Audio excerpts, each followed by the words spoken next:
मैं मानता हूं इंसान की दो ही चीजें मायने रखती है। जब आप जिंदा रहते हैं तो आपका ज्ञान, और जब आप नहीं रहते हैं तो आपका व्यवहार। आप एक एचआर कम और एक लेखक ज्यादा, और वो भी ऑथर एकेडमिक बुक का। तो ये एकेडमिक बुक में आप क्या डालते हैं?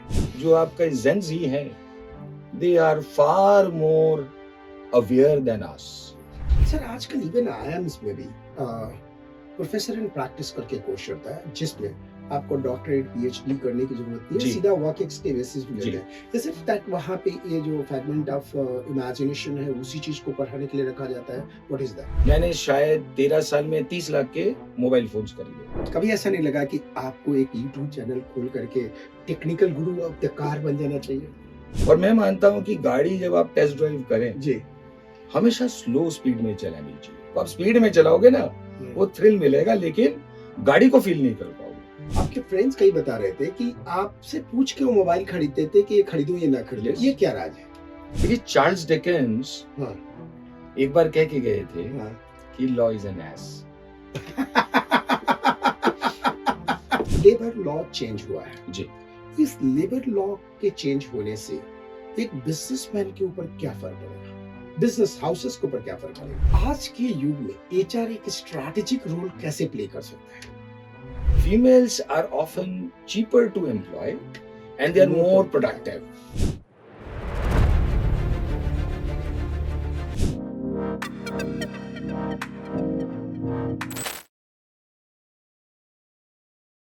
Hey, ladies and gentlemen, I welcome you to my show, The Rathore Podcast. And I always say, why should you watch this podcast? To learn from the life of the person who has gained experience. किताबों से नहीं, ठोकरे खा करके। मैं हमेशा कहता हूँ, आगे बढ़ने के लिए सर झुकाना सीखिए, कदम बढ़ाना सीखिए। ये वो लोग हैं जिन्होंने सर झुकाए होंगे, कदम बढ़ाए होंगे, तब जा करके हिंदुस्तान में जहां प्रमोटर ड्राइवन कंपनी है, उसमें सक्सेसफुल पोजीशन पे हैं और अपनी बातें सही तरीका से रखते भी हैं। So I welcome here today doctor Tapomay Dev sir, और इनकी जर्नी को हम महसूस करेंगे कि किस तरह के अप्स एंड डाउन्स को इन्होंने झेला है। So I welcome you, sir, to Thank my you, Rathore show. Sahab. This is your life, your show, and people will understand Thank you. how you grew. Sir, before I start a session, the one question, since you are VP HR, senior VP HR, right? And काफी जगह से आप यहाँ आज से struggle करने के बाद आए होंगे, यूं ही जी। कोई प्लाटर में देता नहीं है। सर एक बात बताइए, हिंदुस्तान में एचआर के काम में जेंडर इंक्लूसिवनेस के नाम पे मैक्सिमम देखेंगे कि आपसे कम एज की फीमेल है will join as a boss. इस फितरत को, इस चीज को आप कैसे देखते हैं? देखिए, मैंने, अगर आप रियलिटी में देखें, बिजनेस स्कूल जाएं, राइट। अगर आप बिजनेस स्कूल जाके देखेंगे, 80% जो स्टूडेंट्स हैं जो एचआर में स्पेशलाइज कर रहे हैं, वो ज्यादातर फीमेल्स ही हैं। वाह, तो मैं समझता हूँ एचआर एक ऐसा फंक्शन है जहाँ एंटी स्क्यू है। ओह सही बात है। जहां आपको फीमेल्स ज्यादा मिलेंगे, क्योंकि ये माना जाता है, बैक ऑफ द माइंड ये है कि एचआर जो है ह्यूमन रिलेशंस है and females are naturally best at it. ठीक है जी। दूसरा क्या है कि एचआर में जनरली आपको मार्केट इधर उधर ज्यादा जाने की जरूरत नहीं पड़ती, धक्के खाने की जरूरत नहीं पड़ती आपको। मे बी अगर आप रिटेल सेक्टर में हैं, तो जैसे हमारा बिजनेस है, तो आप ऐसे डीलर्स के पास जाएंगे जिनकी शायद एजुकेशन बैकग्राउंड, सोशल अपब्रिंगिंग बिल्कुल अलग है। So you may not feel comfortable.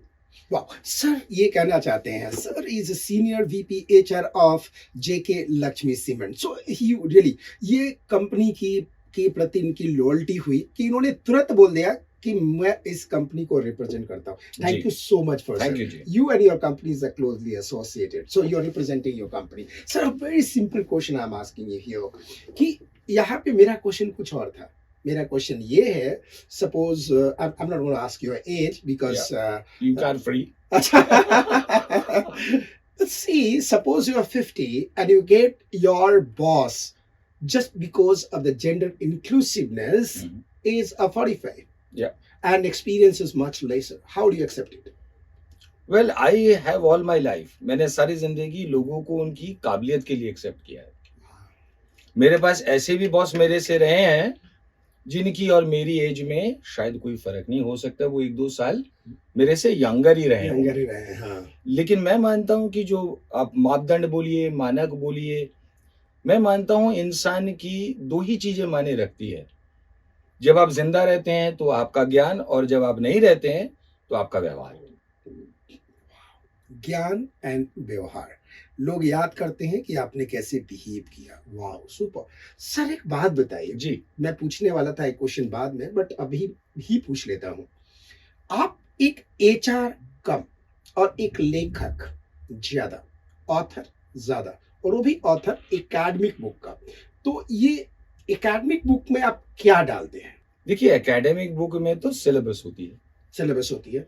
तो मैं मल्टीपल यूनिवर्सिटीज़ का सिलेबस देखता हूँ, कुछ हुँ। कॉमन होती है, कुछ अनकॉमन होती है, हम्म, तो वो मैं इनकॉर्पोरेट करता हूँ। हम्म, दूसरा क्या है, कुछ जो मेरे अपने जीवन काल की एक्सपीरियंस से आया है, वो डालता हूँ, जिसे आप एक बोलते हैं वर्क एक्सपीरियंस, वो डालता हूँ। कुछ मैं वो डालता हूँ जो मुझे लगता है कि इम्पोर्टेंट है, लेकिन कोई उसको टच नहीं कर रहा है। इंग्लिश में बोलूँ, may be figment of my imagination, wow, तो वो मैं डालता हूँ। और मैंने देखा बाद में कई यूनिवर्सिटियों ने मेरी फिगमेंट ऑफ इमेजिनेशन को अपने एमबीए के कोर्स के उस पेपर में वो डाला हुआ है। मैं यही सवाल पूछने वाला था। ये आपका फिगमेंट ऑफ इमेजिनेशन है, जस्ट आप इमेजिन करते हैं कि आपकी विश हो कि ये करिकुलम में इंक्लूडेड हो, तो ये करिकुलम में इंक्लूडेड कैसे हो जाता है? Is it the power of manifestation और क्या? आजकल बहुत चलता है मैनिफेस्टेशन। आई थिंक जो मैंने डाला, जब मैंने उसको इंक्लूड किया अपनी बुक में, तो मैंने कभी ये नहीं सोचा कि शायद कोई इसको डालेगा। ऑनेस्ट कन्फेशन यही है। लेकिन लोगों को शायद उसमें कुछ मेरिट नजर आई होगी, तो उन्होंने डाला। लेकिन मैंने कभी ये नहीं सोच के डाला कि इसको कोई पढ़ाएगा। Subconsciously you design the content of the university, is that? या देखिए उसमें एक कॉन्शियस पार्ट है, कॉन्शियस पार्ट में हो गया जो प्रेस्क्राइब सिलेबस में। करेक्ट। मान लीजिए 15 यूनिवर्सिटी या 20 यूनिवर्सिटी की सिलेबस मैंने उठा ली और बाकी जो मान लीजिए 5% मैंने अपनी तरफ से जोड़ा, उसमें जो वर्क एक्सपीरियंस है, 5% मैंने वो जोड़ा जो मेरे को लगता है, जो मैंने आपको बोला फिगमेंट ऑफ माई इमेजिनेशन है। अर्थात मुझे लगता है कि ये जरूर सोचना चाहिए इस बारे में। आप इसको इंग्लिश में बोलेंगे तो पॉइंट्स टू पॉन्डर भी हो सकता है कि नहीं सोच रहे हैं, क्या सोचना चाहेंगे। अगर आपको उसमें मेरिट रखता है तो वी विल अडॉप्ट इट। अगर आपको उसमें अडॉप्ट में कोई मेरिट नजर नहीं आता है, probably it will remain in the book, nothing wrong. अगर जब मैं नेक्स्ट रिवीजन करूंगा और मुझे दिखता है वो पार्ट कोई पिक नहीं कर रहा है, तो पॉसिबली इसकी लिमिटेड अपील है या अपील नहीं है, तो I will put it something else. Sir आजकल इवन आईआईएम्स में भी प्रोफेसर इन प्रैक्टिस करके कोर्स होता है, जिसमें आपको डॉक्टरेट पीएचडी करने की जरूरत नहीं है, जी। सीधा वर्क एक्स के बेसिस पे जी। लेते हैं। जैसे दैट वहाँ पे ये जो फ्रैगमेंट ऑफ इमेजिनेशन है उसी चीज को पढ़ाने के लिए रखा जाता है। What is that? I don't think so. You don't think सो? मुझे लगता है कि जब आप प्रैक्टिशनर को प्रोफेसर बनाते हैं, right, there is a word academically accepted called action professor, action profession, correct. Right. तो एक्शन प्रोफेसर जब आता है, वो उन चीजों को बोलता है जो इंडस्ट्री में या कॉरपोरेट में या रियल वर्ल्ड में जरूरी है, इंपॉर्टेंट है, और उन चीजों को समझना जरूरी है। मैं एक उदाहरण देता हूं। जैसे बुक में लिखा है, हमने भी पढ़ा कि लेबर जो है वीकर सेक्शन है, वीकर क्लास है, और आपका काम है उनके इंटरेस्ट को अपहेल्ड करना। बट अगर आप इकोनॉमिक्स की थ्योरी पढ़ेंगे, that is know how capitalism works, right. वो एंटीथेसिस हो जाता है। तो जब हमने कोर्स किया, बाहर निकले, तो हमारे माइंड में ये था कि आई एम दी प्रोटेक्टर और एटलीस्ट दी कस्टोडियन हूं मैं वर्कर्स के राइट का। बाद में आके मैंने देखा, चाहे यूनियंस हो चाहे वर्कर्स हो, वो तो पकड़ पकड़ के हम लोगों को पीटते हैं। कलकत्ता में मैंने देखा, गोली वायलेंस होती है, लोग आग लगा देते हैं, जला देते हैं। अमर मान कितने हो गए। अब मारुति के केस में देखिए क्या हुआ था, जला दिया उसको। सहदेव साहब को तो उनके बच्चे भी कहाँ आजकल पता नहीं है। तो ऑनेस्टली वो गलत फहमी मेरी दिमाग से वो जल्दी दूर हो गया। So from socialist you got yourself into the capitalist. देखिए हमारी What are the जो capitalists? अगर आज तक देखेंगे, all our education system is leftist. Leftist या हमारी सारी इंक्लिनेशन जो है लेफ्टिस्ट इंक्लिनेशन है। सारी अगर आप फोकस देखेंगे वो खाली मानता है कि working class is the exploited class. But is it true? ये No. मेरे को लगता है डिबेट का विषय है। I can say that I think it's not true. जैसे आज बहुत सारे मोटिवेशनल स्पीकर आके बोलते हैं 10 to 6 में अपनी जिंदगी बर्बाद करते हो। अरे यार वो ना हो तो जिंदगी में पांव पे चलना नहीं आएगा। Absolutely. That's a point, yes, this is. So I 100% believe that most of the times I say, people say that you are a pro entrepreneur. But see, the entrepreneurs, I personally believe in India, entrepreneurs are not getting that respect as a hero, what they are supposed to get it. Yes. Film stars are getting more Film respect. star is good. नाचने गाने वाले को Absolutely. see even in elections. उनका नाचना भी कोई choreograph करता है, हाँ. गाना कोई प्लेबैक सिंगर गा रहा है, उनके सारे सीन्स कोई लिख रहा है, उनके डायलॉग्स कोई लिख के दे रहा है, बट वो हमारे आइडियल बन जाते हैं। Is it the case of the illusion? People are not able to differentiate the reality and I think imagination. so. And there is one more explanation in my view. जब आप reality से escape करते हैं, भागते हैं, तो आप evolution की तरफ ही जाते हैं। और इल्यूशन में आप डूबे रहते हो, उसी को सत्य मान के आगे बढ़ते हो। क्योंकि डिफरेंशिएट तो लोग करते हैं कि रोटी तो इंसान को रियलिटी में कमानी होती है, वो इल्यूशन में नहीं कमा सकते। इल्यूशन में नहीं कमा सकते। लेकिन जो आनंद है, सुख है, जो उसको जिंदगी में मिस करता है, वो उसको इल्यूशन में जाके मिलता है। Sir in HR I have got a lot of thing to discuss with you. Yeah. आज के दिन में बहुत सारे जो टीवी सीरियल्स आते हैं, जी। The colour they through, the dialogue they through, and young generations, so-called Gen Z, are growing in this culture. But that color, that dialogue, that simplicity is not found in the corporate world. Then how do you deal with the Gen Z today? मैं मेरे experience में I can tell some of the traits what I feel, right और wrong, कि एक तो मुझे लगता है जो आपका जेन जी है, they are far more aware than us, और एटलीस्ट जब हमने कॉर्पोरेट वर्ल्ड में एक आइडियलिस्टिक फ्रेमवर्क पे गए थे, वो उस आइडियलिस्टिक फ्रेमवर्क से नहीं आते हैं। सेकंड ये है कि they are very clear in their goals, because many of them जो मैं आज देखता हूँ कम फ्रॉम हम्बल बैकग्राउंड्स। उनको जिंदगी की जो रियलिटी है वो शुरू से ही पता है, राइट। थर्ड है, I think what they look for, there are two categories broadly, right. ऐसी कैटेगरी एग्जिस्ट नहीं करती, पर ऐसी कैटेगरी मैं for the sake of discussion बोल रहा हूँ। एक कैटेगरी है जिसके बेचारे ने एजुकेशन लोन ले रखा है, जिसके घर की हालत इतनी है कि अगर वो कमा के मनी ऑर्डर नहीं भेजेगा देयर विल बी दिक्कत, क्योंकि सब ने उनको बोला बेटा तू हमारे सपनों को होप है हमारा।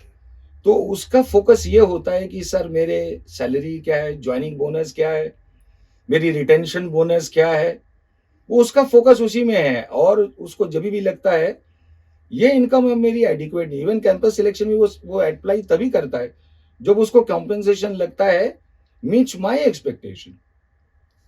और सेकंड कैटेगरी होता है जो बोलता है कि यार उतनी मेरी समस्या नहीं है, मुझे कभी लोन लेने की जरूरत नहीं पड़ी, I am pretty better off than that particular person, but मेरे को सिखाओगे क्या, मेरे को फ्रीडम ऑफ वर्क क्या दोगे, वो मेरे लिए इंपॉर्टेंट है। देखिए इंसान की जनरली अगर देखूं, मोटिवेशन थ्योरी भी देखें, तीन ही नीड है।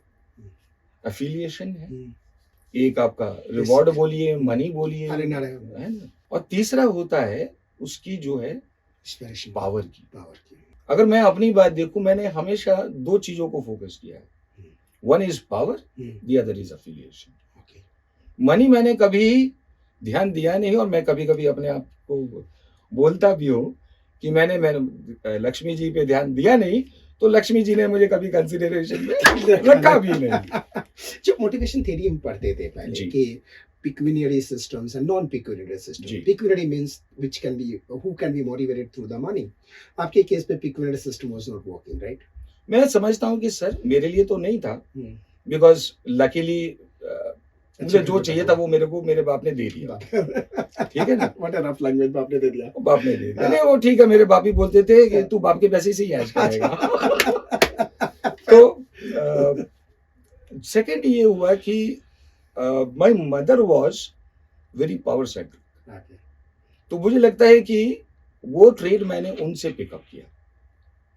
तो मुझे अथॉरिटी क्या दोगे, काम क्या कराओगे, वो शुरू से मेरा जो है 2 ही रिक्वायरमेंट था और मैंने वहीं ज्वाइन किया जहां मुझे लगा कि इन दोनों के कुछ तो मिलने की उम्मीद है।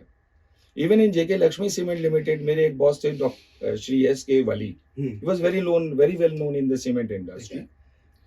तो वो मुझे जब नए नए मैं ज्वाइन किया तो मुझे बोला, देव एक बात बता बेटा, तुम्हारा यू लाइक रूटीन वर्क और डिफरेंट वर्क? Okay. तो मैंने हंस दिया, मैंने बोला सर वैसे तो आई लाइक डिफरेंट वर्क्स, जिसमें थोड़ा चैलेंज हो, चेंज हो, इफ नॉट इनोवेटिव, राइट? लेकिन मैं जानता हूँ 95% of the work in the organizations are repetitive, transactional. So then he said, then how would you keep yourself motivated? मैंने कहा I will change some of the ways of work that I do to make it interesting, different. बाकी 5% ही मेरे ख्याल से really different work होगा। Sir एक चीज और भी है, because I studied in Calcutta, मेरी पूरी परवरिश कलकत्ते की है। In fact entire industry take me as if I am a Bengali, right? वैसे it is easy to be Bengali than anything else. Thank you so much. Sir, my dad used to say, जो आप कह रहे हैं, it's not only your individual trait, it's a trait of entire Bengali community. वो लोग dad बोलते थे कि डिजिग्नेशन क्या है वो मैटर करता है, पैकेज क्या मिलता है वो सेकेंडरी है। Yes. Is it It is true because Bengalis ने हमेशा कल्चर पे, इंटेलेक्ट पे एंड वैल्यूज पे बहुत फोकस किया है।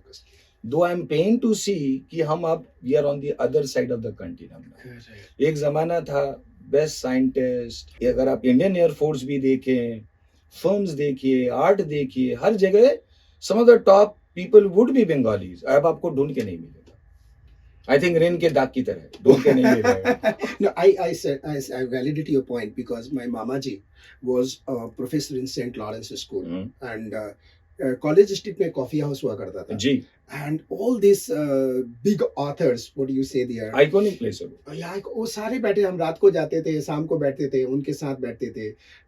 राघवेंद्र यादव, अभी उनकी वाइफ थी, वो सारे मतलब उठना बैठना होता था, तो वो इंटेलेक्चुअल चीजें निकल के आती थी, राइट और रॉन्ग की परिभाषा समझते थे। That's intellectual, isn't it? That's the reason you more focus on the quality of the work rather than money और पैकेज। उस जमाने में उस जगह पे जहाँ लोग 5-5 हजार रुपए के लिए जॉब छोड़ देते। यस, बट ये जिंदगी में ना, life is a trade off. अगर मैंने ये चीज लिया तो कुछ तो छोड़ा, और जिंदगी ऐसी होती है, इट इज 360। ओके, जो आपने छोड़ा वो घूम के आपको जिंदगी उसी मोड़ पे ले आएगी। तो जब मैंने अपना फ्लैट खरीदा लास्ट ईयर, राइट, ठीक है, तो मुझे एहसास हुआ कि मैंने पैसे कमाए नहीं ना, एंड देन आपको के ऊपर क्या होता है, then it creates pressure, because then आपका बजट नहीं बनता। 3H प्रेशर बोले तो हैं? 3H प्रेशर बोले तो प्रेशर ये होता है कि you want this but you can get it, आपके पास पैसा नहीं है। पैसा नहीं है, फिर क्या हुआ? फिर then you have to live with what you have. और जो मेरा बाप बोल के गए था कि तू बेटा मेरे पैसे भी ऐसे करेगा, उन्हीं का घर बेच के मैंने बाकी के पैसे दिए। अब डैड के पैसे अल्टीमेटली उन्हीं का, सत्य सामने आ गए। तो 2/3 आज भी जो मैंने फ्लैट खरीदा उन्हीं का ही पैसा है, तो रीसेल ऑफ हिज तो प्रॉपर्टी। पेरेंट्स को बोलना चाहिए बच्चों के लिए कभी निगेटिव ना बोले, सत्य हो जाएगा। अगर वो बोलते तो बहुत पैसा कमाता, तो आप बहुत पैसा कमाते नहीं, इनफैक्ट मेरी मदर का ओपिनियन ये था, मेरी माँ बोलती थी ये लड़का ऐसा है, 2 चीजें वो हमेशा बोलती थी मेरे लिए, कि ये लड़का ऐसा है जो पैसे आज है उसे घी खा लेगा, कल क्या खाएगा इसको उसकी कोई चिंता नहीं है, ऊपर वाला दे देगा। नहीं, वो कहते थे इसको चिंता ही नहीं, भूखा मरे कोई टेंशन नहीं है उसको। सेकंड ये है कि मेरी माँ हमेशा बोलती थी पहले कि लोगों को दुख काटता है, ये जो मेरा लड़का है, हम 2 भाई हैं, मैं यंगर हूँ, इसको सुख काटता है। तो ये जब भी किसी सुख की सिचुएशन में स्टेबल और what you call equilibrium situation में रहता है, ये कुछ ना कुछ ऐसा करेगा कि समस्या उसको ढूंढ के आ जाए। इसको कहते हैं उठते हुए तीर को लपक लेना। एब्सोल्युटली। सर एक चीज और है, बिकॉज मेरी पूरी परवरिश कलकत्ते की है, और in fact when I grew up my dad had Ambassador and I had dream to have a Fiat Padmini. Car की शौक बहुत होती है, और वहीं तक ये शौक आपको कभी पकड़ा था? हाँ, फिर? मेरे आपके फादर के पास एम्बेसडर था, हाँ। मेरे बाप के पास फिएट था, oh, same Fiat I had Fiat and और मुझे लगता था कि एम्बेसडर होना चाहिए। I think that is how life work. और मेरे को बहुत सालों तक गाड़ी ने कभी गाड़ी का बग जो होता है ना हाँ, वो नहीं काटा, अच्छा, पर जब काटा तो मैंने एक के बाद एक बहुत सी गाड़ियां खरीदी। ओके। चेंज भी बहुत फास्ट करता क्या हूँ मैं। क्या कैसे क्या क्या था और क्या हम्म, किक था कि यही गाड़ी खरीदनी है? एक्चुअली मैं थोड़ा गीकी भी हूँ, थोड़ा टेकी भी हूँ, okay, not by profession, okay, right, but ये मेरा एक एक बोल सकते हैं पैशन है, पैशन है, रुझान है, रुझान है। रूह की चाहत है। हाँ, रूह की चाहत है। तो हाँ। मैं चाहे वो आपके गैजेट्स हो चाहे कार हो, तो जैसे मैं गाड़ी खरीदता हूँ, शुरू में जो खरीदता था और जी। आज में थोड़ा फर्क ये है कि शुरू में जब खरीदता था तो मैं उसकी टेक स्पेक्स देखता था, स्पेक्स क्या है गाड़ी का, ओके, इसकी सीसी कितनी है, ओह, इसकी टॉर्क कितनी है, ओह। इसकी हॉर्स पावर यानी पीएस कितनी है, अच्छा ये इसका पीक पावर या पीक टॉर्क कितने आरपीएम में आता है। अगर किसी की 6000 6500 में आ रही है तो प्रैक्टिकली आपको उस पूरा स्पीड सिटी राइड में तो नहीं मिलेगा। सर मुझे कॉम्प्लेक्स हो रहा है आपके बात से। मर्सिडीज से लेके मारुति से लेके सारी गाड़ियां चलाई है, मुझे कुछ भी नहीं पता ये होता है क्या, और बताइए क्या है? और फिर मैं देखता था इसका नॉइज वाइब्रेशन, हाँ, ठीक है, और मैं मानता हूं कि गाड़ी जब आप टेस्ट ड्राइव करें जी, हमेशा स्लो स्पीड में चलानी चाहिए, क्योंकि गाड़ी की औकात जो है स्लो में जाएगा। स्लो में पता चलेगी आपको। आप स्पीड में चलाओगे ना वो थ्रिल मिलेगा लेकिन गाड़ी को फील नहीं कर पाओगे। तो मैं जब क्या करता था स्पीड भी मारता था कि ये एक्सेलरेशन कितनी फास्ट लेती है, राइट, इसका अचानक नॉइज इंजन क्या आता है और लैग क्या है। इंजन लैग भी होता है, इंजन लैग होता है, लैग होता है ना, वो जो है जहां से एक्सीलरेटर हाँ आपने दबाया और जब उसने हाँ। स्पीड पकड़ा, स्पीड पकड़ा, हाँ, ठीक है ना, वो एक स्टेज था, उसको मैंने आज भी रखा है ना। लेकिन अब एक मोर वेटेज ये आ गया है कि रियर सीट कंफर्ट क्या है, ओके, हाँ, चूंकि ड्राइवर इज ड्राइविंग कार ना, तो वो उसको देखता हूँ। लेकिन जब भी मैं टेस्ट ड्राइव लेता हूँ आज भी मैं पहले खुद चलाता हूँ, ड्राइवर को पीछे बिठाता हूँ, और क्या क्या चेक करते हैं, यही सारी चीज। यही सब चेक करता हूँ। ठीक, मुझे ना क्यों, मैं बताता हूँ मैं क्यों पद्मिनी लेना चाहता था फिएट, बिकॉज मेरे दोस्त के पास थी, तो जब वो गया यूं खींच के यूं डालते थे, गाड़ी सट के निकलती थी, मुझे बहुत अच्छा लगता था। नहीं, मैं आपने ठीक बोला। एक बार तो जब मेरे फादर रिटायर हो गए तो वो गाड़ी उन्होंने मुझे दे दी कि Right. तू अपना हाथ पक्का कर ले, फिर जो खरीदना हो खरीद ले, करेक्ट, लेकिन अपने पैसे से। तो मेरे को दिया, तो एक दिन मैं ले जा रहा था तो उसको ऐसे उसकी हैंड गियर होती थी ना, वो मेरे हाथ में आ गया। फिर क्या हुआ? फिर गाड़ी और कितनी मैं speed रेड में थी? लाइट पे था, गाड़ी रुकी हुई थी, हाँ, तो पता नहीं कैसे वो गियर सेकंड गियर पे था, जब ये हैंडल मेरे हाथ में आ गया गियर अच्छा, लीवर, वही कुछ होता है तो फिर मैंने उसको ब्रेक और एक्सेलरेटर को क्लच को दबा दुबू के घर तक लेके आया। ये बहुत फिल्मी है। सर एक बात बताइए, कभी ऐसा नहीं लगा कि आपको एक यूट्यूब चैनल खोल करके car technical Guru of the car बन जाना चाहिए? मुझे लगता है ये सब फील्ड में ना ऑलरेडी बहुत भीड़ है। टेक्निकल गुरु ऑफ कार का आप सोच रहे हैं कि आपको ऐसा थोड़ा सा लगता है क्राउड उसमें ज्यादा है? मुझे लगता है क्राउड ज्यादा है। कौन कौन है उसमें? और देखिए इसमें है तो सारे बड़े बड़े नाम, ऑटो जैसे? कार से लेके कौन नहीं है आज, बड़े बड़े बिग फर्म्स घुस गए हैं। अब उनके एडवांटेज मिलता है कि आप हर गाड़ी तो खरीद नहीं सकते। हम्म, दूसरी बात क्या है, आज जब लॉन्च होती है तब आपने टेस्ट ड्राइव किया, अपना ओपिनियन दिया, तो आपके व्यूज मिलेंगे। सर आजकल अगर हर आप दिन बाद कोई ना कोई में गाड़ी लॉन्च हो रही है। किसी शोरूम से जाके लेंगे ना, हाँ। तब तक आपका वीडियो कोई देखेगा नहीं। अच्छा ऐसा है क्या? उसमें एक्सपायरी टाइम है क्या उसमें? हाँ, एक्सपायरी डेट क्योंकि अगर कोई गाड़ी खरीदने वाला इज वेटिंग फॉर से न्यू सेल्टॉस जो अभी लॉन्च होने वाला है, करेक्ट, पहले तो आपके पिक्स आएंगे, है ना, आपको इंटरेस्ट जगाने के लिए।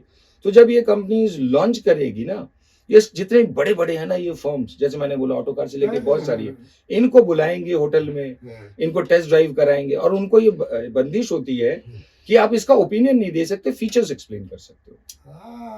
तो इसके ये अच्छा है बुरा है, इसका इंजन पावर अच्छा है नॉइज ज्यादा है, ये पिकअप स्लो लेता है फास्ट लेता है, यू कैंट से दैट, ठीक है ना। इसके बाद आपके ऊपर 40 दिन 45 दिन का एक एम्बार्गो होता है। ओके, उस एम्बार्गो के बाद आपको फिर गाड़ी दी जाएगी, वही देंगे, ओके, और आप फिर उसका ओपिनियन दे सकते हैं।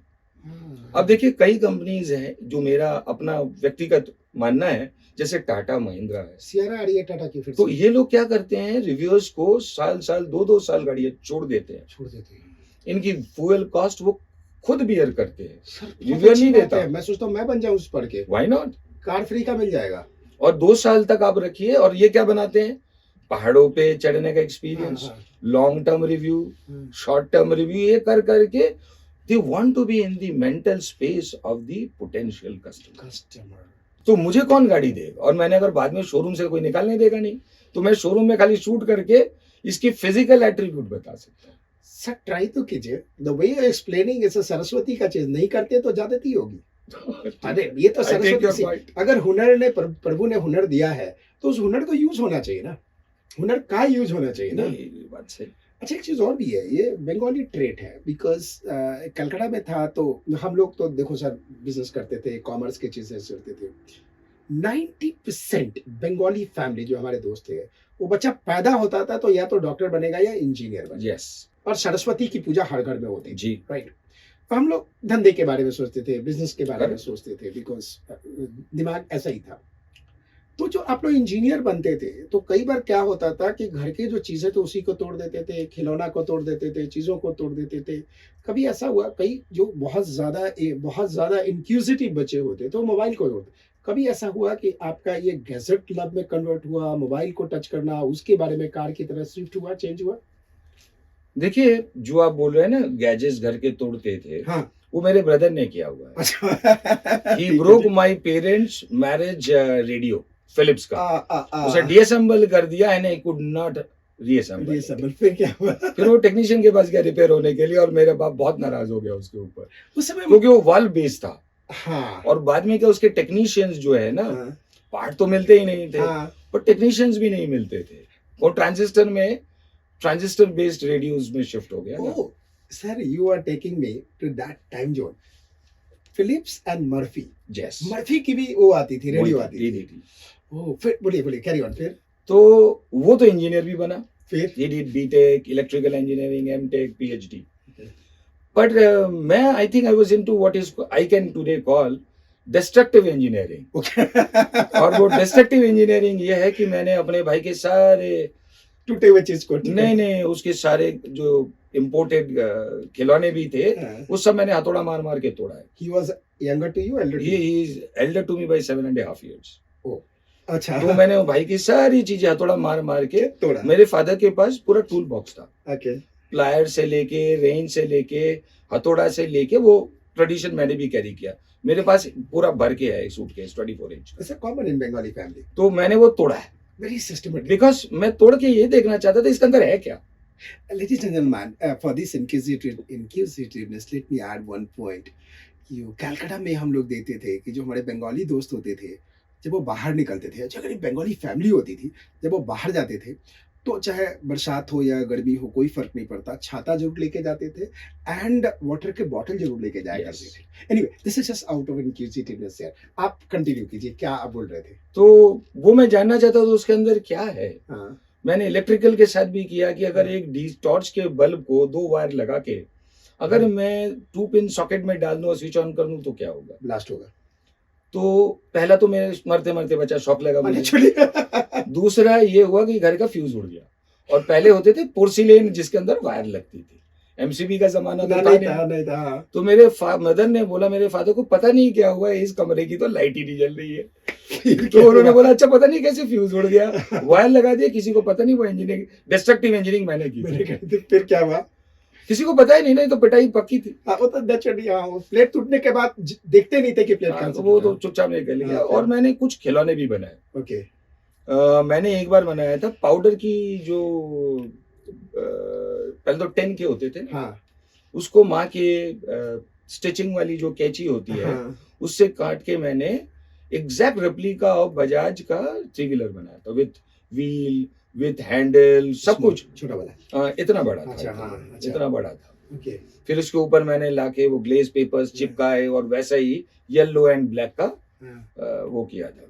फिर सर ये जो सारे जो डिस्ट्रक्टिव इंजीनियरिंग है, ये गजट के टेस्टिंग में, गजट के इंटरप्रिटेशन में ये कैसे कन्वर्ट हुआ? क्योंकि कई बार मुझे लगता है ये आप ये करते रहे हैं। मैंने गैजेट्स की भी छेड़छाड़ की, वो एक अलग स्टोरी है। बट मैं ये बोल सकता हूँ कि आई थिंक समय के साथ जो हमारा टाइम था, that I think the technology wasn't advanced, fundamental था। फंडामेंटल। और हमारे देश में तो वैसे ही कुछ नहीं था। हाँ, कुछ लोगों नहीं को था। वीसीपी वीसीआर भी इंपोर्ट करनी पड़ती थी, किसी को बाहर कोई जाता था तो। आप कलकत्ता में रहे हो तो खिदिरपुर डॉक में डॉक में वहाँ मिलता एसी मार्केट में हम लोग बहुत खरीदने गए थे। हाँ, और मेरे फादर के पास जेनिथ था, रशियन हाँ।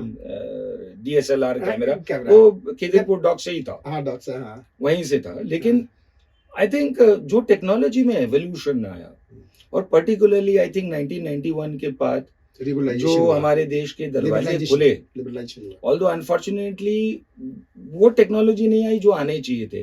चिप्स बिस्किट और केलॉग्स ही आई, हाँ, लेकिन एटलीस्ट आपके पास वो विजिबिलिटी बन गई। एंड आई थिंक उस दिन से लेके और जैसे जैसे आपके अमेजन, आपके रिटेलर्स आए, ई रिटेलर्स आए, आई थिंक उसके बाद से तो आपके फिंगर टिप में आप देख सकते हो क्या है। और मैंने एक जमाने में बिफोर द प्रेजेंट गवर्नमेंट के, तो मैंने Hong Kong, Singapore, Kuwait, Sri Lanka, China से बहुत सारी गैजेट्स इंपोर्ट करे, और some work some did not, but मैंने बहुत सारे इंपोर्ट किए थे। और वो टेक्नोलॉजी मंगवाई जब इंडिया में आई थिंक 5 साल बाद आई। जैसे पीडी चार्जर, वेरी सिंपल बोल रहा हूँ, पीडी 2.0, पी 3.0 ही लेटेस्ट है, 3.1 के ऊपर नहीं, but that is a minor modification. वो मैंने बहुत साल पहले मंगवाया, लेकिन इंडिया में तो बहुत बाद आई। आपके फ्रेंड्स कई बता रहे थे कि आपसे पूछ के वो मोबाइल खरीदते थे कि ये खरीदूं या ना खरीदूं। Yes. ये क्या राज है? क्योंकि मैं बहुत खरीदता था। ओह। मैंने शायद 13 साल में 30 लाख के मोबाइल फोन्स खरीदे। क्या बात कर रहे हैं? जी। और क्या किया उस मोबाइल फोन का? वो मेरे पास 2 महीना, 3 महीना, 4 महीना, मैक्सिमम 6 महीना, ओके, देन मैं उसको बेच देते थे। बेच देता था। ऑनलाइन सेलर्स है, कैशिफाई से लेके सब, ऐसा कोई नहीं होगा, अब तो मेरे को नहीं पता, बट उस जमाने में 70% लोगों को मैं फोन बेच चुका हूँ। ओह, और इसलिए मुझे सब पता होता था कि इसमें क्या प्रोसेसर है, इसकी रियल कैपेबिलिटी क्या है, किस में हीट जनरेट होता है ना। किसी में मल्टीटास्किंग ज्यादा करो तो ये फिर अटकने लगेगा। जैसे गूगल के फोन्स मैंने खरीदा था जब गूगल पिक्सल एक्सेल निकला। हाँ, हाँ, वो उसमें एक फंडामेंटल प्रॉब्लम थी, वो थोड़े दिन यूज करिए, हफ्ता 15 दिन, हैंग होता था। जिसके बाद हैंग होके वो रिबूट हो जाएगा, क्रैश हो जाएगा। बंद और हो उसका जाता कोई सोल्यूशन नहीं, वो कहते थे फैक्ट्री रिसेट करो। था। ओके, फिर तो फिर मेरे को 2 महीने बाद उसको कूड़े के भाव बेचना पड़ा। 90,000 का फोन आई थिंक 25,000 में बेचा। I know because I had seen that. I was planning to buy that time, but I didn't buy because same feedback मेरे को मिला। Yes. हाँ, फिर मैंने खरीदा बहुत दिनों बाद गूगल पिक्सल 7 प्रो, ओके, जो आज भी मेरे पास है, अच्छा, लेकिन टिल एंड्रॉइड 15 वो स्टटर करता था। अगर बैक को आप जल्दी दबाओगे तो अटक जाएगा, वो स्टटर करेगा। और एंड्रॉइड 16 आने के बाद फिर वो समस्या चली गई। सर लेकिन इवन इन आईफोन में that problem is there, it it hangs, इसका एक कारण है। Yeah. एक हैंग का कारण ये है कि आपकी स्टोरेज बहुत भर गई है। तो अगर आपका स्टोरेज बहुत भर गया है तो your processor has to do so many work to configure, आप जो दबा रहे हैं उसको कहाँ ढूंढ के लाएगा। ठीक है ना। तो आप जितना स्टोरेज थोड़ा कम रखेंगे, आइडियली 70% से ज्यादा आपकी स्टोरेज कभी नहीं भरनी चाहिए। 50% रखेंगे, आपका फोन फैंटास्टिक चलेगा। 70-75% के ऊपर आपको कभी नहीं भरना चाहिए। मेरा तो 95% होता है मेरा। नहीं, फिर आपका फोन हैंग करेगा, स्लो हो जाएगा। तो स्टोरेज या तो ज्यादा खरीदिए, अगर आपको लगता है कि मैं हाईएस्ट बहुत बहुत रखता है हूं, नहीं, तो आपको कम करना पड़ेगा। आपको उसको आप पोर्टेबल स्टोरेज में भेज दीजिए। मेरा मोबाइल हीट भी हो जाता है। Is it because of that? Heating के कारण देखिए, कुछ प्रोसेस आईफोन में हीटिंग होता है, 17 ऑनवर्ड्स कम होगा। 70 तो अभी अभी आया। हाँ, क्योंकि 16 तक, या अगर आपने प्रो भी लिया हो, हाँ, प्रो तो उसमें क्या है कि उसके प्रोसेसर के पीछे हीट सिंक नहीं है। तो वो क्या करता है, उसको ठंडा रखने के लिए वो ग्लास बैग जो है, ये उसका एक तरीका है टू थ्रो आउट हीट। तो आप जो हाथ से पकड़ के आपको हीट लग रहा है, it is throwing out the heat. Ladies and gentlemen, when I started this podcast, I thought Dev sir से मैं HR की बातें करूंगा, लेबर लॉ की बातें करूंगा, लेकिन मैं टेक्नोलॉजी की बातें कर रहा हूँ. But I think this is going to serve your purpose. In fact, you'll get some input how to keep your phone. Is that clear? But you are getting this knowledge from the senior VP of JK Lakshmi Cement, who deals with the human brain rather than the technology. That's the main profession. But this is a hobby. And what a knowledge and wisdom he's sharing. Wow, amazing, great one. Sir एक बात बताइए, now again I am coming on your core profession. अभी current scenario में labour law change हुआ है. जी. इस labour law के change होने से एक बिजनेसमैन के ऊपर क्या फर्क पड़ेगा, बिजनेस हाउसेस के ऊपर क्या फर्क पड़ेगा? मुझे लगता है कि अगर आप जो न्यू लेबर कोड की जी. बात कर रहे राइट. हैं, जो कि 21 नवंबर 2025 को नोटिफाई हुआ है, अभी इम्प्लीमेंट नहीं हुआ है. ये इम्प्लीमेंट होगा 1 अप्रैल 2025. 26. हाँ 26. 26. I beg your pardon. हाँ. लेकिन यह है कि इसके बीच उन्होंने ऑब्जेक्शंस फाइल करने का टाइम दिया है. राइट. मेरी पर्सनल फीलिंग है 2019 से ये पेंडिंग है. ओके. तो मुझे नहीं लगता कि रियली इम्प्लीमेंट होगा. नहीं कुछ होने वाला है चेंज, ये ऐसे ही इम्प्लीमेंट होगा एज इट इज. क्योंकि इन्होंने क्या किया है, करीब 240 लेबर लॉ को कंसोलिडेट कर दिया एक जगह 4 कोड्स में. अब इसमें अगर देखेंगे, आई थिंक 20% में ही आपको रियल चेंज मिलेगा. ओके. 80% कंसोलिडेट करके थोड़ा रिफाइन करके डाल दे. ज्यादातर तो प्रोविजन सेम है. सेम. अगर आप फैक्ट्री की परिभाषा देखें, आज भी सेम है. 20 people hmm. Without aid of power, हाँ, 10 people with aid of हाँ, power. वो Right? सही. आज भी वही है. हाँ, premise वही है. बट अगर एक मेजर चेंज बोलूं, फॉर इंस्टेंस उन्होंने बोला कि ओवर टाइम. हाँ. उन्होंने बोला इस बार आप ओवर टाइम करेंगे तो you have to take the consent of the worker. That's correct. Right. लेकिन क्वेश्चन अभी वो रूल्स में आंसर होगा जब स्टेट गवर्नमेंट रूल्स बनेंगी कि कंसेंट वर्बल है, रिटर्न है. कंसेंट एवरी ओकेजन जब मैं उसको ओवर टाइम करने को बोलूंगा, every time I have to take it, या ये वन टाइम है, ये मंथली है, ये शिफ्ट एक शिफ्ट के लिए वैलिड है, एक वीक के लिए वैलिड है, एक महीने के लिए है, वो सब क्लैरिफिकेशन बाद में आएगी. एक अच्छी चेंज मैं बोलूंगा, उन्होंने अब मैंडेटरी कर दिया है कि जो भी आदमी सेपरेशन करेंगे, चाहे रिजाइन करे चाहे कुछ भी करे, 48 आवर्स यानी 2 दिन के अंदर में उसकी फुल एंड फाइनल होनी चाहिए. सेटल हो जानी चाहिए. सेटल करनी पड़ेगी. करनी पड़ेगी. बस सर एक छोटी सी बात बताता हूँ. I be coming lot of things. अभी बहुत सारे कंपनियां जस्ट बिकॉज जो हमारा लेबर क्लास है वो अवेयर क्लास नहीं है, उसको कुछ जी. नहीं पता. आप देखिएगा most of the company 60% of the labour force are taking on the contract basis. क्या लेते हैं क्या देते हैं उसको भी नहीं पता. अपनी दाल रोटी, उसके बच्चे इतने सारे हैं, उस पर लगा रहता है. वो सपनों की जिंदगी में रहता है कि मेरा तो हो गया, जो होगा मैं बच्चों के लिए मैं देखता हूँ, उसके लिए वो भागता रहता है. राइट. उस केस में लेबर किस तरह से एक्सप्लॉइट हो सकते हैं इस केस में? मुझे लगता है इसके chances in the organise sector is very dim. Very organise sector. Organise unorganise sector वो रैम्पेंट है और रैम्पेंट चलेगा. वैसे ही रहेगा, उसमें कुछ नहीं हो सकता. मुझे नहीं लगता बहुत ज्यादा फर्क पड़ेगा. 0 फर्क पड़ेगा नहीं कह रहा हूँ. हाँ. क्योंकि गवर्नमेंट आज क्या क्या कर रही है कि सोशल मीडिया में, पर्टिकुलरली यूट्यूब में, आपको बहुत सारी वीडियोस मिलेंगी जो आपको नटशेल में बोल रही है आपके लिए क्या मेजर चेंजेस है, और वो उनकी एम्प्लॉइज की या वर्कर्स की राइट ही बोल रहे हैं. हाँ, राइट बोल रहे हैं. राइट. तो आई थिंक आज अगर आप देखें, दूध वाले के पास भी स्मार्टफोन है, तो वो भी लगा रहता है यूट्यूब में. मेरा ड्राइवर है, वो देखिए हमेशा जब गाड़ी नहीं चला रहा होता है वो यूट्यूब में लगा रहता लेकिन है. अपने नॉलेज किससे देखता है सर? वो तो जाके डांस देखता है, नाच देखता है, वो जाके भैंस चराने वाला वीडियो देखता है. आप सही बोल रहे हैं. इसलिए मैंने बोला बहुत फर्क नहीं पड़ेगा. पर उनमें से कुछ लोग होंगे जो देखेंगे, क्योंकि इस बार की जो ये गवर्नमेंट का इंटेंशन ये है कि they are promoting it like left and right, ताकि लोगों को उनको पता चले. क्योंकि इसको अपोज करने वाले बहुत से लोग हैं, खास करके दी लेफ्टिस्ट. That's right. एक्सप्लॉइटेशन. उनका जो एक बिजनेस मॉडल था वो खत्म हो रहा है. वो खत्म हो रहा सर बड़े सिंपल सा एक जी. है ऑर्गेनाइज सेक्टर, है. जी. एक है अनऑर्गेनाइज सेक्टर. जो ऑर्गेनाइज सेक्टर है वो कहता है कि एक व्यक्ति से मुझे 8 आवर्स काम करवानी है, बात खत्म हो गई. दूसरा आदमी कहता है कि एक आदमी बिहार से, यूपी से, कहीं से भी, उड़ीसा से आ गया, वो अपना घर तो छोड़ दिया, he has left his house. उसको 8 घंटा आप काम करवा रहे हो, बाकी उसको छोड़ दे रहे हो, तो मोबाइल देखेगा, चीजें देखेगा, डिस्ट्रक्टिव वर्ड करेगा, अनकंस्ट्रक्टिव वर्ड करेगा, अनप्रोडक्टिव काम करेगा. वो कहता है तू अपने घर से आ गया, अच्छा बात है, आ जा. मैं तेरे को 8 घंटा तो दे रहा हूँ नॉर्मल से, और बाकी के 4 घंटा मैं तेरे को ओवर टाइम दूंगा, तो इसमें वो भी खुश है क्योंकि उसको 12 घंटा की कमाई हो रही है. जी. एंड ओवर टाइम का rate is always higher than the what normal rate of labour, Absolutely. Right? That's जी. Correct. So he is earning more. अब now many people will say, many industry will say, many industry houses will say that कि boss 8 घंटा तो 8 घंटा, क्योंकि labour inspector आ जाएगा तो inspector राज उसमें आ जाएगा, तो वो कहेगा 8 घंटा से ज्यादा आपने क्यों कराया, आप कॉन्सेप्ट दिखाओ, पेपर दिखाओ, डेली का दिखाओ, लॉन्ग टर्म दिखाओ, शॉर्ट टर्म दिखाओ. Don't you think the industry working pattern will be in a problem? Well, I agree with you. Hmm.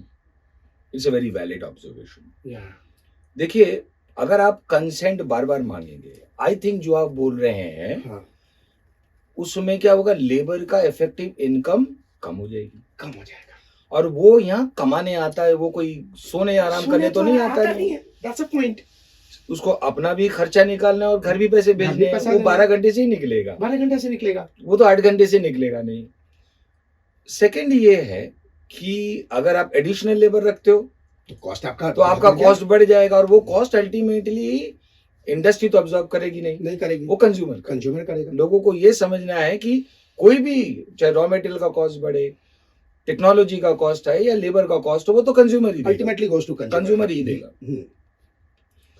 लेकिन मेरे को ये लगता है कि गवर्नमेंट अभी रूल्स आने पे ही क्लियर होगा, बट आई थिंक उन्होंने कंसेंट मांगा है. जहां फोर्सफुली किया जाता है आई थिंक वो गलत है. उसको रोकने के लिए ये लॉजिक तो ठीक है. सर लेकिन फोर्सफुली कैसे पता लगेगा? वो कभी कभी क्या, जैसे सिक्योरिटी देख लीजिए, सिक्योरिटी में जो गार्ड्स आपके कहीं भी लगते हैं, वो उनकी स्टैंडर्ड ड्यूटी ही 12 घंटे की. हाँ, स्टैंडर्ड घंटा. वो भी अगर एक्सप्लॉइटेशन कोई 8 घंटा करना चाहे तो उसको नौकरी नहीं मिलेगा. नहीं मिलेगा, तो एक्सप्लॉइटेशन तो ये मैं समझता हूँ कि ये फोर्स्ड है, ये फोर्स्ड है. ये फोर्स्ड है. अगर वो करना नहीं चाहता, why would you press him? लेकिन अब इशू ये आएगा कि अगर आप, या तो देखिए, वेलफेयर में मानता हूं ऑन ए ब्रॉडर नोट कि वेलफेयर सोशल डेवलपमेंट तभी पॉसिबल है जब इकोनॉमिक प्रोग्रेस हो.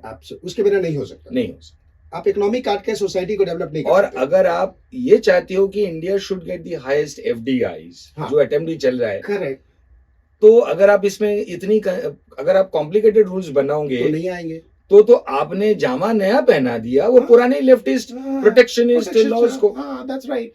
वही आपने वही कर दिया ना.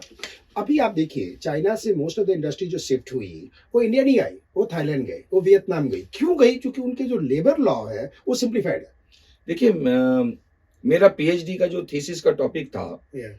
वो था reforming labour legislations on working conditions for competitive advantage. Wow, wow. तो मेरा टॉपिक यही था, how this archaic laws Yeah. Are taking away the competitiveness of the Indian industry. Yeah. अगर आप सिंपल सी एक चीज देखें, प्रोविजन की फैक्ट्री एक्ट पहले कहती थी कि आपको कंपलसरी स्पीटून रखना पड़ेगा वर्क प्लेस में. हाँ, हाँ. अब आपकी इंडस्ट्री, मान लीजिए एक फार्मास्यूटिकल है, तो क्या जरूरत है?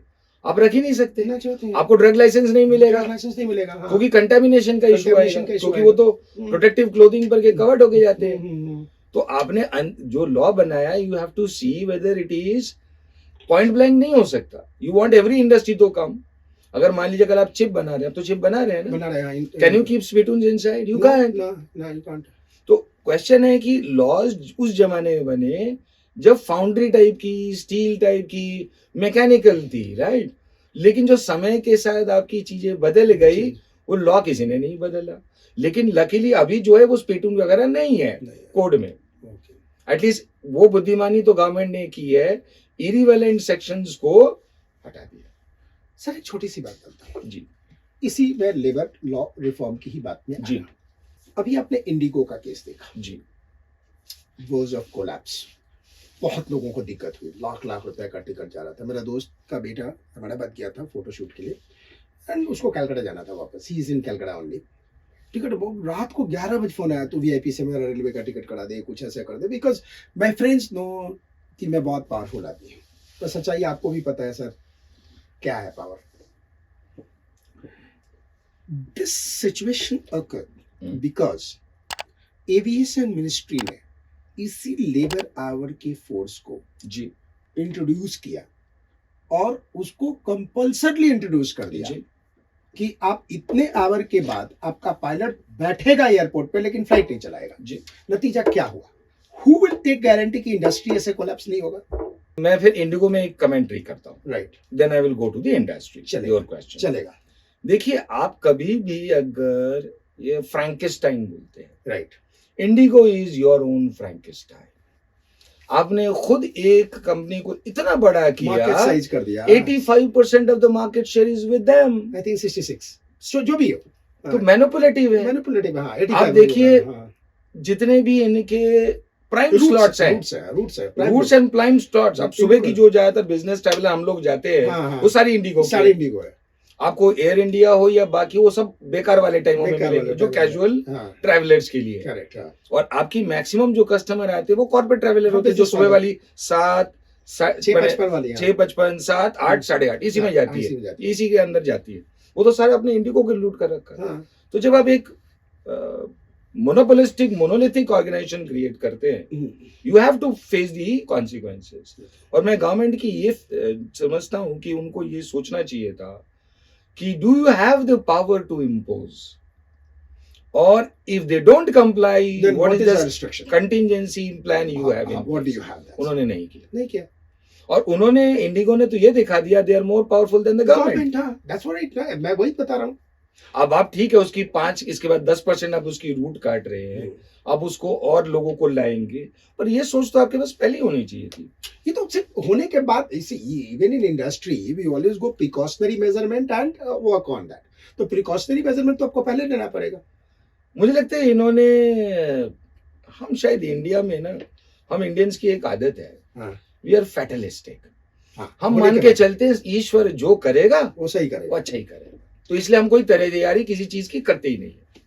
और जहां तक आपके दूसरा वाला पोर्शन का क्वेश्चन था कि इंडस्ट्री में क्या इसका इम्प्लीकेशन होगा, आई थिंक इंडस्ट्री के साथ गवर्नमेंट ऑलरेडी पार्टनरशिप में काम कर रही है, ठीक है ना, क्योंकि वो चाहती है कि उन्होंने बोला भी है कि आपको किसी प्रकार की कोई दिक्कत हो तो आप हमें बताइए। उन्होंने अपने जो आपके डीएलसीज, एएलसीज, इन सब के पास इंडस्ट्री के रिप्रेजेंटेटिव बुलाए स्टेटों में, हर स्टेटों में, और वो लोकल लेवल पे मीटिंग कर रहे हैं कि आपकी किसी प्रकार की दिक्कत है, कोई चीज चाहिए, we will give you full support, कि आपको कोई इंडस्ट्री चलाने में परेशानी नहीं आए।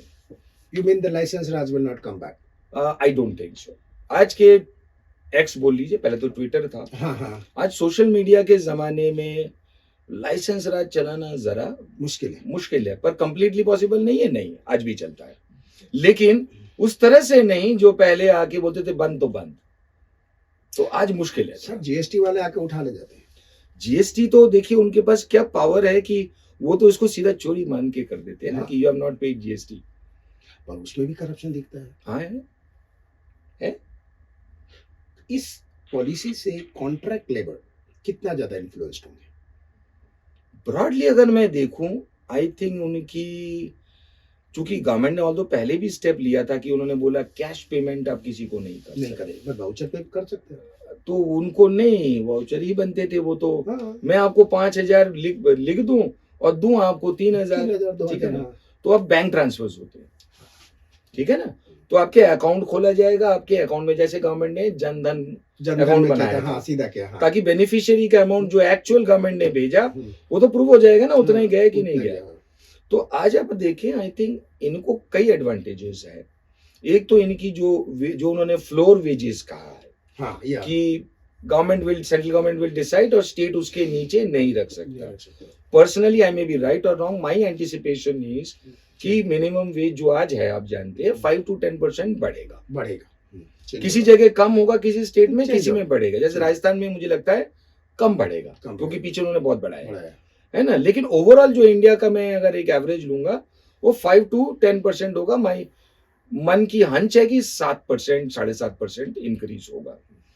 तो आप ये मान के चलिए, एक तो फ्लोर वेज से एक चीज तो क्लियर हो जाएगा कि अगर किसी स्टेट में गवर्नमेंट उतना नहीं बढ़ाती है तो वो करेक्शन हो जाएगा, क्योंकि अब वो सेंट्रल गवर्नमेंट के फ्लोर वेज के नीचे तो रख नहीं सकते, राइट, तो उनको थोड़ा ऊपर ही रखना पड़ेगा।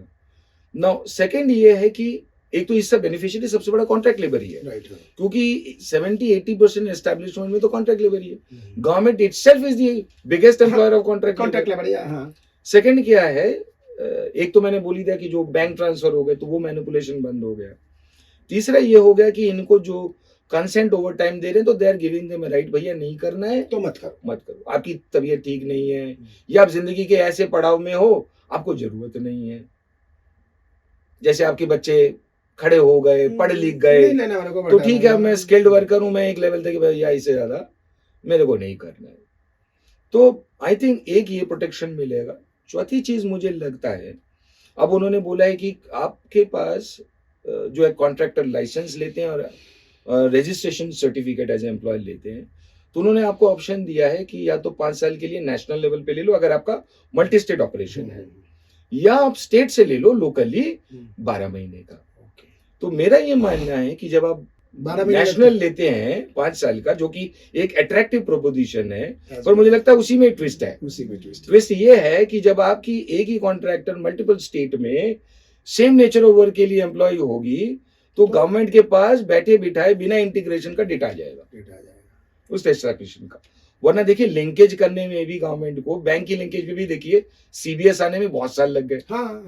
आज भी उसमें हैंडीकैप्स है। सरकारी बैंक तो हाथ खड़े कर देते, नहीं जी भैया ब्रांच चाहिए जहां से आपका अकाउंट है। तो गवर्नमेंट के पास ये इंटीग्रेट करने का लो कॉस्ट में एंड क्विकर, आई थिंक ये 5 years का वेट है। दैट्स हाउ आई सी। बाकी समय बताएगा कि मेरी सोच ओवर थिंकिंग है कि करेक्ट थिंकिंग है। अच्छा देव सर, एक बात बताइए जी। मैं यही पे बात करता हूँ because I am from finance background जी। एक लेबर है, सपोज मेरे यहाँ सपोज एक एम्प्लॉय काम करता है, राइट जी। तो जब ये एक्स्ट्रा काम करते हैं तो इनकी जो डे वर्क है वो हमारे पास या कंपनी के पास पेंडिंग रहता है, राइट। तो उसके 2 चीजें हैं कि या तो उसकी तबीयत खराब होगी तो लीव एडजस्ट होगा जी। अगर एक व्यक्ति बीमार पड़ गया, उसका लीव एक्रूट नहीं है, तो उसको सबसे ज्यादा चिंता ये है कि मेरी पैसा कट जाएगा, मेरा सैलरी कट जाएगा। उसने हार्ड वर्क करके कमर तोड़ मेहनत करके अपने लीव को एक्यूमुलेट करके रखा हुआ है, करेक्ट जी। अब इस रूल में लोगों के पास एक ऑप्शन आ गया ओपनली, वो कहते हैं देखो 30 दिन का लीव आप बचा के रख लो, बाकी का इनकेसमेंट कर लो। इसका मतलब ये हुआ कि अगर वो व्यक्ति 40 दिन हॉस्पिटलाइज हो गया तो 30 दिन के बाद उसको सैलरी मिलेगा विदाउट पे। तो डोंट यू थिंक उसकी सिक्योरिटी आप ले रहे हो या दे रहे हो? आई थिंक इसके 2 पर्सपेक्टिव है। एज ए सीएमए आपका ऑब्जर्वेशन करेक्ट है। हाँ। क्योंकि it gives you an additional source of money. हाँ। आप एनकैश करिए, हाँ। आपको पैसा मिल जाएगा और आपको जब जरूरत हो, वो एक आप मान लीजिए एक ऐसा एफडी है, जब आपको जरूरत हो एनकैश हो जाएगा आपके एक्स्ट्रा लीव्स, राइट। लेकिन the other way of looking at it, जो मुझे लगता है सोशलिस्टिक कॉनोटेशंस हैं उसमें थोड़ी सी, वो ये है कि भैया सबको रिजुविनेट करने का टाइम मिलना चाहिए, तो छुट्टी उतनी ही दो जितनी जरूरत हो और बाकी उनको बोलो भैया इससे ज्यादा नहीं कर सकते, जिससे कि इनको ये जो लालच होता है एक्स्ट्रा वर्क कर करके छुट्टियां इकट्ठा करे टू गेट मनी और अपनी सेहत खराब करे, रिजुविनेट ना करे, उसको कर्टेल करो। बट मुझे पर्सनली लगता है कि have we reach that stage of GDP और पर कैपिटा इनकम कि we can afford that kind of mindset. Per capita is so low in India, we are lower than Bangladesh. अब नहीं है। अच्छा अब नहीं है, अब बांग्लादेश बर्बाद हो चुका है। अच्छा लेकिन अगर आज भी देखिए आपकी करीब $2000 यस, और चाइना 6000 पे है। हाँ चाइना 6000 है 6000 और सिंगापुर से तो कंपेयर ही नहीं कर सकते। सिंगापुर तो करना भी नहीं चाहिए, 15,000 वो तो नहीं करना चाहिए। तो मैं ये समझता हूँ हम उस स्टेज में नहीं पहुंचे जहां हम मनी की इंपॉर्टेंस को अंडरमाइन कर सकते। आज मैं मानता हूं मेरी पर्सनल एक्सपीरियंस में मैं बोलता हूं 1:6 का रेशियो है। एक आदमी एक अर्निंग मेंबर के ऊपर 5 डिपेंडेंट है। हाँ। तो 6 आदमियों का खर्चा एक आदमी की इनकम से निकल रहा है, राइट। तो अगर आप उसके सोर्सेज ऑफ इनकम को रेस्ट्रिक्ट करोगे तो फिर वो देखो क्या होगा, वो पार्ट टाइम जॉब पकड़ेगा, तो जो आप करना चाहते थे विल गेट डिफीटेड। तो मूनलाइट हो गया, फिर वो कंपेयर करेगा। देखिए कई लोग क्या करते हैं, जो लो वेज सिक्योरिटी गार्ड्स होते हैं, वो दिन में फैक्ट्री लेबर है कहीं पे, रात जा को ड्यूटी उठाते हैं, नाइट ड्यूटी हाँ। की, और सो जाते हैं। एटीएम वगैरह करते हैं ना, हाँ, वो सो जाते सो हैं। जाते हैं। हाँ तो क्या आप जो चाहते हो आइडियलिस्टिकली कि उसको रेस्ट मिले ताकि जी। उसकी सेहत ठीक रहे, और आपके जो ESIC या गवर्नमेंट हॉस्पिटल के ऊपर हेल्थ बर्डन उतना ना हो, हाँ तो क्या वो हो रहा है? नहीं हो रहा है, वो कहीं ना कहीं तो कमाएगा। वो यहीं पे 8 घंटे की जगह 12 घंटा कर रहा है, वो जो बाकी के 4 घंटा है वो एक्यूमुलेट करके रख रहा है, and it's working like a provident fund. अभी नए रूल में ये भी आ रहा है कि प्रोविडेंट फंड, आपका जॉब चला गया सर, बहुत ही मान के चलिए बहुत नेचुरल है, जॉब चला गया, जॉब चला गया तो घर का खर्चा कैसे चलेगा? सोशल सिक्योरिटी नाम की तो कोई चीज नहीं है इंडिया में। नहीं। तो आप जाते हैं पोर्टल पे, प्रोविडेंट फंड को डालते हैं, वहां से विड्रॉ कर लेते हैं। जब आप 60 के बाद रिटायरमेंट हो गया, तो वो तो पहले आप बीच बीच में आपकी जॉब चली गई, आपने उसको यूज करते गए, वेरी सिंपल पॉइंट। तो लास्ट में आपके पास सोशल सिक्योरिटी बचा क्या? कुछ नहीं। लीव इन कैशमेंट एंड पीपीएफ, दो ही है, ग्रेजुएटी यही तीन है। Yes. आप पीपीएफ से उठा रहे हो, तो आप पीएफ से, प्रोविडेंट फंड से पैसा उठा रहे हो, तो सोशल सिक्योरिटी तो है ही नहीं ना। नहीं, आई थिंक ये सोशल सिक्योरिटी फंड करने के लिए पैसे कंपनी भी नहीं बोलना चाहिए, गवर्नमेंट के पास ही नहीं है, थॉट नहीं है, आप ये कहना चाहते हैं। मैं कहता हूँ ना पैसा है, मंशा हो भी, पैसा नहीं है। लेकिन सर आप देखिए, अगर आप एक चीज देखिए, गवर्नमेंट क्या कर रही है, we are a welfare state as per constitution, पर आप देखिए CSR के नाम पे 2% कंपलसरी आपको प्रॉफिट खर्च करना है। What we are doing, governments की जो वेलफेयर मेजर्स थे, we are smartly pushing to the industry, we are loading on the industry, right, that's all. But हम ये भी चाहते हैं कि हमारे पास, we are a free economy, red tapism नहीं है, आप इंडस्ट्री लगाइए यहाँ, कौन लगाएगा? कौन लगाएगा भाई? Why are you forcing me to spend 2% of the net profit to this causes? वो भी आप शेड्यूल 7 में लिस्ट बना रखे हैं, और उसमें भी गवर्नमेंट फंड में आप जबरदस्ती डलवा देते हैं। क्यों? और फिर आपको जवाब देना पड़ता है कि आपने खर्च, अगर पैसे बच गए, हाँ बच गए तो क्यों बचे? हाँ, तो आपको जबरदस्ती खर्च करने पड़ते हैं। जबरदस्ती खर्च करना पड़ता है। और फिर आपने डिफाइन किया ये CSR नहीं माना जाएगा, ये CSR माना जाएगा। हाँ। तो मेरे को लगता है कि गवर्नमेंट अगर इंक्रीजिंगली इंडस्ट्री को लोड करेगी to do its constitutional duties as a तो इनको स्टेट, बन जाएगी। तो मुझे Industry लगता है बन कि जो इंडस्ट्रियलाइजेशन का सपना हम सभी देखते हैं, वो नहीं होगा, वो बहुत डिफिकल्ट हो जाएगा, डिले हो जाएगा अचीव करना। डिलेड डिफिकल्ट के साथ मुझे अचीव होते हुए दिख नहीं रहा है, बिकॉज आप इतना ज्यादा कंपल्सन करोगे तो चीजें तो होंगी नहीं ना, बिकॉज अपने एनालिसिस से देख के देखिए। Why would Why would an entrepreneur spend crores of rupees, Hmm. take all the troubles, चाहे ब्यूरोक्रेसी हो, पॉलिटिशियंस हो, यूनियंस हो, लेबर हो, बिसाइड्स उसका कोर जो मार्केट है, इंडस्ट्री है, रेगुलेटरी फ्रेमवर्क, वो तो बेचारे इन्हीं में ही लगा रहेगा, तो बिजनेस को क्या करेगा? क्या बढ़ाएगा, क्या नया प्रोडक्ट लाएगा, क्या सोचेगा? See, कई बार मुझे लॉ इरेलीवेंट सा लगता है, I don't know why. I am independent director in couple of the company. अब वहाँ पे रूल है कि हर इंडिपेंडेंट डायरेक्टर्स को आपस में मीटिंग करनी है, और वो रजिस्टर्ड ऑफिस से बाहर होगा। मेरे जैसे व्यक्ति को धंधा मिलने वाला है तो मैं हाथ पांव जोड़ के मिलने चला जाऊंगा। क्यों नहीं? जाऊंगा, धंधा मिलने वाला ये तो जाऊंगा। सब जैसे जगह ही है। आपके पास भी जाता हूँ, मेरे को नॉमिनेशन चाहिए, ये चाहिए, काम दे दीजिए। सब बिल्कुल। लेकिन मुझे मीटिंग करने के लिए जस्ट बिकॉज खाना खाने जाना है, वो मुझे लगता है कंपनी के ऊपर बर्डन है, और उसके लिए आपको सिटिंग फी भी मिलेगा। ये कंप्लायंस का मुझे तो समझ में नहीं आया। देखिए, चार्ल्स डिकेंस हाँ एक बार कह के गए थे हाँ कि लॉ इज एन एस। तो सच ये है कि समझदार के लिए ना लॉ ही निकलने का रास्ता है, लूप होल्स यूज की निकाल देती है, और जो बेचारा सीधा है वो उसी में उलझ के रह जाता है। ये बड़ा सोचने वाली बात है सर। आप लोग कैसे डील करते हैं इन सारी चीजों से? आई थिंक टुडे जो इंडियन इंडस्ट्री है, ये हम सब जीते हैं, जो मेरे colleagues, we are in, I think, living in a world of dichotomy, विडंबना में जीते हैं। क्या भैया कई बार तो इन चीजों की लॉजिक ही आपको क्लियर नहीं होगी। अब नया है कि आप तो अच्छी तरह जानते हैं कि the company secretary will report to the MD, chairman directly. उससे क्या होगा sir? What purpose will it serve? Nothing. वो तो एक कहने के लिए आपने कह दिया, can he influence the MD CMD? No, he knows only the procedure. मेरे सीएस वाले फ्रेंड मेरे को बहुत गाली देंगे देखने के बाद। कंप्लायंस का इतना काम ही नहीं है in the corporate law, right, कि एक परमानेंट कंपनी सेक्रेटरी दिन भर इंगेज रहे। आप एक परमानेंट कंपनी सेक्रेटरी, पूरी डिपार्टमेंट होती है, पूरे डिपार्टमेंट, 15-15 आदमियों की, 20 आदमियों की पूरी टीम है। अगर आईपीओ नहीं लाना चाहिए तो what they do in fact? अगर आप सही बोल रहे हैं, आईपीओ लाइए या मर्जर कर रहे हैं, एक्विजिशन कर रहे तब तो ठीक है, हैं, या कोई कुछ फॉरेन में एक्सपैंड कर रहे हैं, कुछ कर रहे हैं, तो आपका कुछ है। अगर वो है ही नहीं तो क्यों? मतलब ये, मतलब मैं कई बार सोचता हूँ बैठ के, तो मैं सोचता हूँ कि ऐसा क्यों।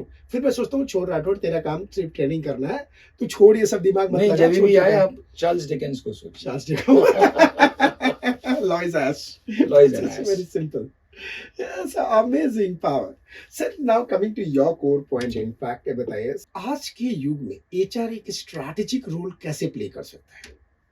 आई think is very simple, no your business. पर अगर आप बिजनेस को नहीं समझते अपनी कंपनी का, आप कोई पैरेलल ट्रैक आपके लिए अवेलेबल नहीं है, राइट?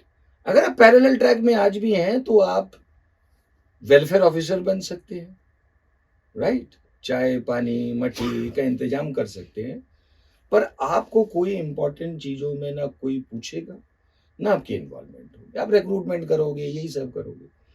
मैं समझता हूँ कि आपको बिजनेस समझना जरूरी है। Don't you think most of the HR people are doing the same thing? लाला जी आ गए तो सब कुछ उनके आगे पीछे घूमो।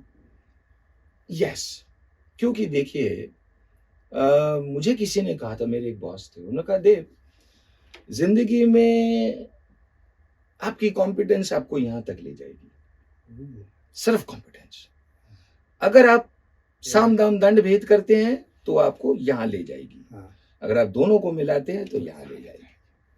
तो मुझे लगता है कि ज्यादातर एचआर के लोग, मैं अपने आप को इंक्लूड करके बोलूंगा, नहीं तो कहेंगे दूसरों को बोल रहा है, मैं अपने आप को बोल रहा हूँ कि मुझे लगता है हम लोग नौकरी करना जानते हैं, अपने प्रोफेशन को नहीं पहचानते। क्या सच बोला आप। और मेरी किस्मत ये अच्छी थी कि मैंने एक ऐसे लाला के साथ काम किया पेनेशिया बायोटेक में, जिन्होंने मुझे, उन्होंने बिजनेस समझाया, सिखाया। मुझे भेजते थे जाके जीएमपी वर्कशॉप अटेंड करो, है ना, कैलिब्रेशन ऑफ इंस्ट्रूमेंट कैसे होता है क्यूसी लैब में सीखो। मैं उनको एक जगह जाके बोला कि सर आप ये जो मुझे सिखा रही है मेरे काम तो नहीं आएगा। He said, Dev, who is spending money? I said, sir आप कर रहे हैं तो गो एंड अटेंड। और मैं बहुत यंग था, मुझे कई साल लगे उसको समझने में, जब मेरे इंटरव्यूज में और बाकी चीजों में वो सारा ज्ञान काम आया। तो तब मेरे जो हमारे जो वाइस प्रेसिडेंट थे, तो वो बोलते थे, यार तू पूछ ले, अगर तेरे टेक्निकल जो पूछेगा ना, मैं उसके ऊपर नहीं पूछूंगा कुछ। तो आई थिंक वो क्रेडिट उस लाला जी को जाता है। अगर उन्होंने मुझे इसमें पुश नहीं किया होता, I think he created that urge in me to know your business. लोग अप्रेजल में बैठते हैं और अप्रेजल में बारीकियां बात होती है। मैं कोई उदाहरण दूं, एक बार हमारे जोनल हेड इसी कंपनी में, लक्ष्मी सीमेंट में, और उनका एक रीजनल हेड बैठे हुए थे, तो उन्होंने बोला कि अब मार्केट का भाव क्या है सीमेंट का। तो वो ये इधर उधर बता रहा था, तो उसको समझ में आ गया, किसको नहीं पता, ये मार्केट जाता नहीं। हाँ। फिर उन्होंने बोला, अच्छा बता कि तेरा मार्केट साइज क्या है? वो नहीं पता। तो वो ऐसे ही कुछ बोल दिया, तो बोला है नहीं। तो फिर उन्होंने उसको समझाया कि मार्केट मैपिंग कैसे होती है। तो उसने क्या सीखा नहीं सीखा मुझे नहीं मालूम, पर मुझे आइडिया हो गया कि मार्केट मैपिंग कैसे होती है। मुझे लगता है कि अप्रेजल डिस्कशन में जो एचआर बैठता है, उसके पास सीखना चाहे बहुत कुछ है। Do you mean this is HR BP work? मुझे लगता है अगर आप बिजनेस नहीं समझते हैं ना, बिजनेस पार्टनर तो कहने के लिए है।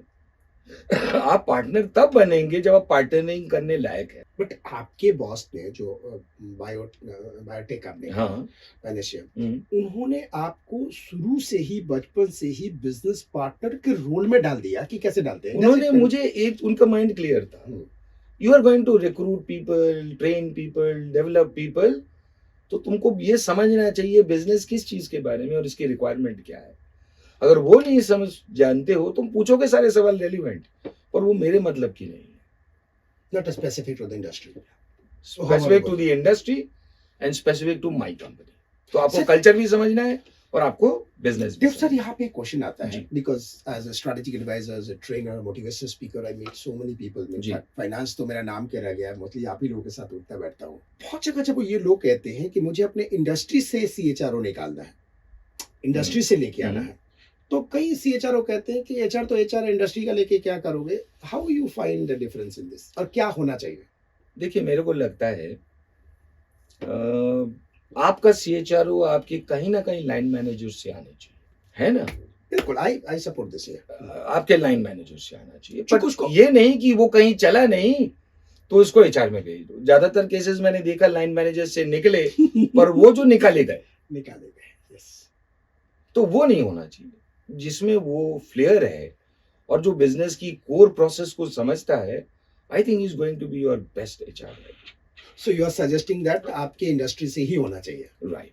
सेकंड ये है कि जो बोलते हैं कि HR is HR, they are correct to a large extent, fundamentals are correct same everywhere, पर मुझे लगता है कि वो कोई इशू नहीं होगा अगर उस बंदे ने जिस भी इंडस्ट्री में काम किया, जहां भी जाता है, उसको समझता हो, वो एफर्ट लगाता है टू अंडरस्टैंड कि मैं जो पीछे कर चुका हूं वो अलग है। मान लीजिए मैं फार्मा में था, आज मैं सीमेंट में हूं, तो सीमेंट की रिक्वायरमेंट अलग है, अलग है, उसको सीखना पड़ेगा, वो समझना। टाइम अगर मैंने बोला टेक्निकल सर्विसेज, तो सीमेंट इंडस्ट्री में technical services nothing but customer care, customer care, but उसको सिविल इंजीनियर चाहिए, ये तो बेसिक हो गया, पर वो काम रियली क्या करता है और क्या करना चाहिए दोनों पता होना चाहिए। आप जाएंगे नहीं उनके साथ, घूमेंगे नहीं, तो पता कैसे आपको लगेगा? पता ही कुछ नहीं चलेगा। आप मिड पे जा रहे हो, जाके 5 स्टार में रुक के बुला करके रिपोर्ट लेके आ जाते हो, तो someday you will be fired. Then you said कि लाला जी को बिजनेस करने नहीं आता। हाँ, बोलेंगे कि बायस है उनका मेरे प्रति। सर, एक देव सर, एक क्वेश्चन पूछता हूँ, जी। ये बड़ा खतरनाक क्वेश्चन है, एक इमेजिनेशन है जी। Hypothesis question. जी। एक दिन आपको लाला जी कहें हम्म। कि now hmm. No more you have to report to me hmm. और CEO, hmm. you have to report to CFO, hmm. and CFO start scrutinizing your work ethic and everything. जी। How do you feel? वो मेरे साथ हो चुका है। ओ, क्या बात है, क्या हुआ, कैसे हुआ? ये बताइए। In my last company Spentex industries limited, Right. ये यार्न कंपनी थी, Yeah. And we were basically an EOU, Okay. Export oriented, Right. You did, yeah. विदेश में भी था, इंडिया में भी था। Right. तो मेरी जो रिपोर्टिंग थी टू हाँ। That was to director finance, Right. Right? तो आई थिंक उसमें कोई इशू नहीं, if you are clear in your fundamentals, Right. You, आप अगर अपना एक सही प्रोफेशनल रैपो बनाते हैं बॉस के साथ, एंड थर्ड, आप उनकी कंसर्न को समझने की कोशिश करें, है ना? मैं अगर पीपल रिलेशंस के लेंस से देख रहा हूँ, वो मनी की लेंस से देख रहे हैं, Correct. ये मिसमैच है। ठीक है ना? हाँ। अगर आप उनके पर्सपेक्टिव को समझेंगे तो आपका काम इजी होगा। आप अपनी भाषा को उनकी लैंग्वेज में ट्रांसलेट करके बताइए। Correct. थीम सेम होना चाहिए। तो मैं अगर मैं आपको कोई पीपल प्रॉब्लम बोलूंगा तो मुझे उसको मॉनेटरी टर्म्स में आपको एक्सप्लेन करना है, तो वो जल्दी समझ जाएंगे, अप्रिशिएट करेंगे। उनकी भाषा बोलिए। उनकी भाषा, you speak their language, Their language. Second ये है कि you have to have good rapport with them, ताकि बेसिक ट्रस्ट आपके ऊपर रहे कि ये जो बोल रहा है, भले ही मैं नहीं जानता, मैं नहीं समझता, पर ये सही बोल रहा हूँ। और वो क्रेडिबिलिटी आपकी डेमोन्स्ट्रेशन से ही आती है। हाँ, आपको दिखाना पड़ेगा। वो आप डेमोन्स्ट्रेट नहीं करेंगे तो आपके ऊपर ट्रस्ट कोई नहीं करेगा, तो वो किसी ना किसी से वेरीफाई करेगा, बोलेगा okay I heard you, right, I will come back to you. तो किसी को चेक करेगा कि यार ये ऐसा ऐसा बोल रहा है, इज इट राइट, ऐसे ही करना है या मेरा आइडिया ये है, ये कर सकते हैं। So that is how. Have patience. Patience is the key. Patience is the key, and कोई भी रिलेशनशिप देखिए, यू आर राइट, पेशेंस रखनी पड़ती है, फट से नहीं बनती। But I worked with very difficult bosses, Okay. and I have worked with indifferent bosses also, जिनको कोई फर्क नहीं पड़ता, कुछ ना करो, आप ludo Khelo, they don't care, And वो how अपनी you- दुनिया में मस्त how है। you perceived? दोनों के बारे में आपके क्या बात है? देखिए, मैं मानता हूँ, चूंकि मैं थोड़ा एक्शन ओरिएंटेड हूँ, राइट? तो मुझे तो वो बॉस अच्छा लगता है जो एक्शन में रहे। जो एक्शन में लेगे, मुझे भगाओ। हाँ, मैं भागने के लिए तैयार हूँ। ठीक है, एक जमाने में फिजिकल दौड़ थी, आज मेंटल दौड़ है। हाँ, मेंटल दौड़ है। लेकिन अगर भगाओगे नहीं तो मैं हमेशा बोलता हूँ, good boss. You are not making Inaction. Use of the money you are paying me. आप अपना पैसा बर्बाद कर रहे हो। बर्बाद कर रहे हो। अगर आप अपने पैसे की वर्थ समझते हो हम्म। तो put me to work. Lose कौन कर रहा है? आप You- कर रहे हो। Your मैं तो नहीं कर रहा so हूँ। money, you're मैं तो making. कोई बात नहीं, बैठ के लूडो खेलूंगा, सांप सीढ़ी खेलूंगा। Who is going to lose? You ना। No money. देव सर, एक और क्वेश्चन जी। है जो मेरे दिमाग में चल रहा है। खास करके ट्रेनिंग जी। L&D डिपार्टमेंट जी। में देखा जाता है कि many young girls have joined, जी very young girls, जी and they want ROI on the paper. Yes और जब उनको ROI on the paper नहीं मिलता, रिजल्ट नहीं मिलता, then they start blaming कि ट्रेनिंग का ही फर्क नहीं है। जी। तो डोंट यू थिंक किसी दिन लाला जी, सेठ जी ट्रेनिंग डिपार्टमेंट ही खत्म कर देंगे? ये क्या है, मुझे समझ में नहीं आ रहा है। ये एक क्वेश्चन आपने पूछा जो मेरे को लगता है सबसे डिफिकल्ट एंड टिकलिश भी है। वाह। इसका आंसर मुझे लगता है बड़े बड़े पंडित भी नहीं निकाल पाए। अच्छा सर। लेकिन देखिए, एक सच है कि 95% of the problems have a non training solution. और हम क्या करते हैं, 95% ऑफ द प्रॉब्लम्स की ट्रेनिंग सोल्यूशन ढूंढते हैं, और सबसे बड़ी मिस्टेक उसी में ही होती है। My people are not motivated. Is training a solution? They need to find out. Reason कहीं और होगा। शायद आपके जो व्यवहारिक कुशलता है आपके मैनेजर्स की, वो पुअर है। जो लोग बात ढंग से नहीं करते, there are bosses who are abusive. यार मैं पूछने वाला अब था। उनको छोड़ के तुम जो बेचारे पिट रहे हैं उनको ट्रेनिंग मोटिवेट करोगे, क्या कहाँ मोटिवेट होंगे? That's the वो point. जैसे ही जाएंगे उनको वही भाषा, वही अब्यूज मिलेगी। देव सर, यहाँ पे क्वेश्चन आता है। जी जो बॉसेस अब्यूजिव और गाली देते हैं, लिटरली माँ बहन की गाली देते जी हैं, दैट्स करेक्ट, जी नॉर्मल फिनोमेनन, एवरीडे शुरुआती ऐसे करते हैं। कई बार तो एचआर को शर्म आता है कि कोई लेडी को लेकर के बॉस के पास ना जाए, जी जो पता नहीं कब क्या निकल जाए, जी। राइट? अब उनकी ट्रेनिंग कैसे कराते हैं? अब ध्यान से देखिए, नीचे वाले का ट्रेनिंग तो हो गया, उनकी ट्रेनिंग वो क्या करते हैं एचआर वाले? आईएसपी में भेज देते हैं, आईआई में भेज देते हैं, हार्वर्ड में भेज देते हैं। वहां से सीख के आने के बाद कितना फर्क पड़ता है? कई बार तो एचआर स्केपिज्म फॉलो करता है, देखो मैंने ट्रेनिंग करा दिया, ट्रेनर इन्होंने सेलेक्ट करी थी तो मेरे ऊपर बात नहीं आनी चाहिए। How do you take this as a whole? देखिए, मैं समझता हूँ इनको ऐसे अब्यूजिव बॉसेस को ट्रेनिंग नहीं, शायद कोचिंग की जरूरत है। लेकिन एक जो पॉइंट आता है वो ये है कि DNAs don't change. So you believe leadership cannot be developed?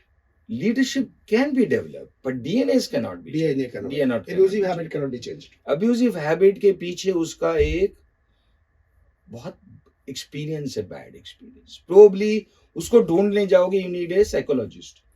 उसके परिवार में शायद उसका माँ बाप अब्यूजिव था, या ऐसा कोई हादसा हुआ, ही thought people deserve this only. यही बात चलती है। यही चलती है। अदरवाइज देखिए, नेचुरली कौन इतना अब्यूजिव होगा? या तो कुत्ता बन के रहते हैं, कुत्ता बना के रखते हैं, वो उनका होता है, फितरत है। फितरत है। तो अब जो देखिए, जो लोग बहुत डोमिनेटिंग फैमिलीज से आते हैं, वो उनमें नेचुरली डीएनए ट्रांसफर हो जाता है। वो जहां भी जाते हैं वो सबको डोमिनेट करते हैं, वेदर दे आर राइट और रॉन्ग डज नॉट मैटर। जो लोग आप देखेंगे बहुत मीक हैं, वो आप कितने भी मोटिवेट करिए, ट्रेन करिए, कोच करिए, वो मीक ही रह जाते हैं, क्योंकि वो ऐसे परिवारों से आए हैं जहां उनके माँ बाप में से कोई ऐसा डोमिनेटिंग था, या तो मदर थी या फादर था, और एक पार्टनर, एक पेरेंट मीक था।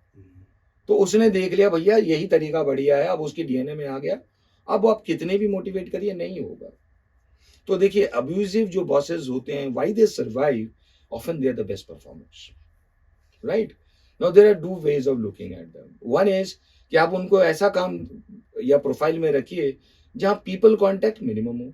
पीपल मैनेजमेंट जो होता है, जो पीपल मैन कांटेक्ट लोगों के साथ कम हो, तभी तो अब्यूज करेगा। अभी करेगा। अगर वो संभव नहीं है तो आप कोचिंग करके उनको समझाइए। अगर नहीं तो I think it is an organisational call, because क्या होता है, he may be a great contributor but he is still an individual contributor, just one. क्योंकि वो लोगों को अब्यूज करता, कोई तो कोई कंट्रीब्यूट कर ही नहीं रहा, रोज भाग भी रहे हैं, एट्रिशन भी आई है। So the organization has to think कि if he is an individual contributor in a team role, then he is misfit. If it's an individual contributor, in an individual contributor's role, remove the team. Remove that अकेले करने दो, आराम से give him automation technology, सब कुछ उसी को दे दो, ताकि वो उसको सारे वो निकाल ले. निकाले. मशीन को क्या गाली देगा देगा तो क्या फर्क पड़ेगा, मशीन को पता ही नहीं. डैड बोलते थे कि इस तरह के लोगों को क्या करना चाहिए. डैड बहुत अच्छी कहानी सुनाते थे कि जीन होता था, समझते जी. हैं? वो मेरे काम दे दो, मैं ही करूंगा, सब कुछ करूंगा. सारा काम तो खत्म हो गया, तो बोलते थे कि उसको एक बांस गाड़, बांस समझते हैं ना, जी जी बांस गाड़ दो और जब जब खाली बैठे मतलब तेरे को ऊपर नीचे करना. Correct. That's the way to handle. जैसे मजाक में मैं भी कभी बोलता हूँ, कोई काम नहीं है, काम करो, 2 बाल्टी ले आओ, हाँ. एक में पानी भरो, एक हाँ. मग ले लो हाँ. और इसको खाली करके इसको भरो, इसको फिर इसको इससे लेके इसमें पूरा इसको भरो. बस यही काम है. And measure the productivity. काम हो रहा है, रिजल्ट हो रहा काम हो रहा है. कमाल है sir. You have a huge potential, a huge answer, and that too without any single thought. That's your experience, isn't it? Sir एक बार फिर मैं पूछना चाहता जी. हूँ, आपकी जो किताबें हैं उस जी. किताबों में इस एक्सपीरियंस को आप कैसे डालते हैं, कैसे लिखते हैं किताब? देखिए, एकेडमिक बुक की एक पेरीफेरी होती है राइट. कि आपको एक्सेप्टेड बॉडी ऑफ नॉलेज लिखना पड़ेगा. हाँ. वो जो मैंने सेक्शन बोला था, हाँ. उसमें मेरे मन की बात होती थी, हाँ. बट वो एक चैप्टर में या एक सब चैप्टर में एक ही सेक्शन होगा. राइट. तो मैं समझता हूं कि उसकी एक पेरीफेरी डिफाइंड है, हाँ ठीक, तो आप उसके बिहाइंड जा नहीं सकते. हाँ. सर एक बात बताइए, आपकी नजर में कौन सी ऐसी कंपनी है जो कंप्लीटली एचआर ओरिएंटेड है? Industry, company, group? देखिए, मैं ऐसा समझता हूं, मैं किसी कंपनी का नाम नहीं लूंगा, चलेगा. मैं बोलूंगा रियली अगर देखे सारी service industry is people oriented. वो तो उनका प्रोडक्ट, उनके लोग, सब सब people. पीपल ही है. और जो कंपनी ये समझती है कि पीपल ही उनकी सक्सेस का राज है, तो क्या I think they never regret. अगर मैं अपनी कंपनी की बात बोलूं, जेके की, I think JK, Lakshmi cement हो या जेके एज ए ग्रुप, हमेशा हमारा people has been our centric. So हमारे लिए लोग ही सबसे इंपॉर्टेंट है, क्योंकि हमने शुरू से माना कि our people, their commitment, their wisdom, their contribution is central to our success. और इसीलिए हमारी एग्जिस्टेंस इस कंट्री में 140 साल से है. हमारे बिजनेसेस बदले, हमने ऐसा कोई नहीं जो समय के साथ इंडस्ट्री आई, टेप आया तो हमने मैग्नेटिक टेप बनाए, टीवी आया तो टीवी बनाया, फार्मा का जब बूम था तो जेके फार्मास्यूटिकल्स लिमिटेड गजरौला में था. हमारे बिजनेसेस बदले, लेकिन हमारी सस्टेनेबिलिटी बोलिए, कंटिन्यूटी बोलिए, प्रिंसिपल बोलिए, वो 140 साल से आज भी चल रहा है. Super amazing. सो आप ये कहना चाहते हैं कि आप ही की कंपनी बहुत ज्यादा एचआर ओरिएंटेड है? मेरे लिए तो वही है. Wow, super. वही बात, बिकॉज 16 इयर्स से मैं वही हूँ. Not because I am CHRO, because CHRO is also at the end of the day nothing but an employee. An employee. या दैट्स ट्रू. ये भी एक बहुत बड़ा क्वेश्चन है सर कि 16 ईयर से एक ही कंपनी में कभी ऐसा नहीं किया कि इधर उधर देखा जाए मेरी वैल्यू वर्थ क्या है? देखिए, मैं अगर मेरे पीछे भी रिकॉर्ड देखें, मेरे लॉन्ग टेन्योर्स हैं. पेनेशाबाटिक 10 साल रहे. मैंने बोला ना शुरू में कि मेरा जो फंडामेंटल ड्राइव है, that's not money. Right. My fundamental तो ड्राइव डीएनए आपका इज पावर एंड एफिलिएशन. और अगर आप जो बोल रहे हैं, अगर मैं उसमें भी बोलूं, I got many offers, but मैंने इसलिए नहीं हाथ लगाया क्योंकि मेरी ड्राइव ये नहीं है, मेरी ड्राइव ये है. That's a respect you command. And एक बार जब आपकी किसी कंपनी में जगह बन जाती है ना, it helps you a lot. Right. मेरे को याद है जब मैंने इस कंपनी को ज्वाइन किया था, जेके लक्ष्मी सीमेंट को, तो तब होल टाइम डायरेक्टर 2 थे, डॉक्टर एस चौकसी एंड मिस्टर एस के वली. दोनों ने मुझे फर्स्ट राउंड उन्होंने ही किया था, सेकंड राउंड तो हमारी जो सीएमडी मिसेस विनीता जी सिंघानिया उन्होंने किया था. तो आई थिंक वली साहब ने मुझे तब बोला था कि बेटा, अभी जो तू करेगा I will review it every day. तो अभी तू ट्रेनिंग कर रहा है ना नया, एवरी ट्रेनिंग फीडबैक तुम्हें मेरे को दिखाना पड़ेगा. Will check everything, see everything, and wherever I feel you need to change, correct, you have to do it. Is that a problem? मैंने कहा नो. बोले but a stage will come when I will not even ask you why you are doing this. And I got that state. Still he's there in the company? He is now, I mean, he's as a non-executive director in our group companies. Independent अब director. क्योंकि उनकी as अभी मेरे ख्याल से 74 होगी। 74। आज के जो स्टूडेंट एमबीए कर रहे हैं, क्यों उनको एचआर ज्वाइन करना चाहिए, एचआर लेना चाहिए? देखिए, उनको ज्वाइन करना चाहिए क्यों, आई थिंक ये इसका सबसे बड़ा आंसर उनके खुद के पास होना चाहिए। अदरवाइज तो वो होगा कि मैंने बोला बेटा तुम ये पढ़ लो, ये तुम्हारे लिए सूटेबल है, बच्चा पढ़ के जाएगा बोलेगा यार ये तो मेरी माइंडसेट के साथ मैच नहीं करता। आई थिंक अगर आप के अंदर में ह्यूमन सेंसिटिविटी है तो एचआर आना चाहिए। आपके लिए एचआर ठीक है। मैं कई लोगों को सेल्स में देखता हूँ डीपली इंट्रोवर्ट, प्रोड्यूसिंग लेकिन उनके रिजल्ट्स नहीं आते। फिर रिजल्ट नहीं आते, इंट्रोवर्ट है तो रिजल्ट नहीं आएंगे। आप बात करने बचोगे लोगों से तो कैसे रिजल्ट तो आएगा? कैसे रिजल्ट आएगा? सेकंड, मैं समझता हूं कि आपके अंदर में अगर आप थिक स्किन्ड हो, यानी आपको जल्दी से कोई इंसल्ट नहीं कर सकता, तो आप इस प्रोफेशन में आइए, क्योंकि आप वेंटिंग आउट पॉइंट है। लोगों का गुस्सा किस पे निकालेगा? बॉस को तो नहीं निकाल सकता। वो कहेगा एचआर नालायक है, बेकार है, किसी काम का नहीं है, आपको सुना जाएगा। You should be very very comfortable in hearing it. अगर आप इगोइस्टिक हो जाते हो, how dare he is talking to me like this, तो ये प्रोफेशन आपके लिए नहीं है। तीसरा है जिसके अंदर में थोड़ी सी ललक है, टू एक्सपेरिमेंट, क्योंकि इसके फंडामेंटल्स बड़े प्लेन सिंपल है। इसमें कोई साइंस टेक्नोलॉजी, आप में तो कुछ ट्रिक्स टेक्निक्स मैथमेटिक्स में कुछ नहीं है। तो लेकिन अगर आप पुरानी चीजों को एक्सपेरिमेंट कर सकते, इवन इफ इट इज जो हम बोलते थे कि पुरानी शराब नई बोतल में, अच्छा अगर आप वो भी कर सकते हैं, you will enjoy your profession. Abhi, I can take name also. Reliance Industries looked after, taken most of the decision by Mr. Balu. Ji. And Balu always say HR are more inhuman rather than human. Yes, he is right. What's your comments? I think it is directly proportional to the company culture. Wow. जिस company में is driven more by rule books. Right. और ये ज्यादातर बहुत large companies में होता है। Everything see rule number 2.32 para A 0.5। अगर आप रूल बुक से एचआर करोगे, you will be unable, right? If you work in an organisation which does not have a clear sense of purpose and direction, तो क्या होगा? आप लोगों को भर्ती करोगे, you do not know why you have hired him, और फिर 2 दिन बाद बोलोगे यार ये बंदा तो किसी काम का नहीं है, he made fool of us, निकालो इसको, राइट? तीसरा है, अगर आप ऐसी कंपनी में काम करते हो जो, I don't want to take name, ऐसे कंपनी में जानता हूँ जो क्या करते हैं, बोले ये काम है, ये कितना लंबा, बोले ये सर 6 महीने साल भर का है, उतना ही के लिए रख लो, बोले चुपचाप किसी को करिए, जो पैसा बोलता है, जो डेजिग्नेशन ले लो, हो जाएगा। फिर बोलेंगे तुम्हारा परफॉर्मेंस तो बेकार है, क्या कर लिया? That's inhuman. That is inhuman.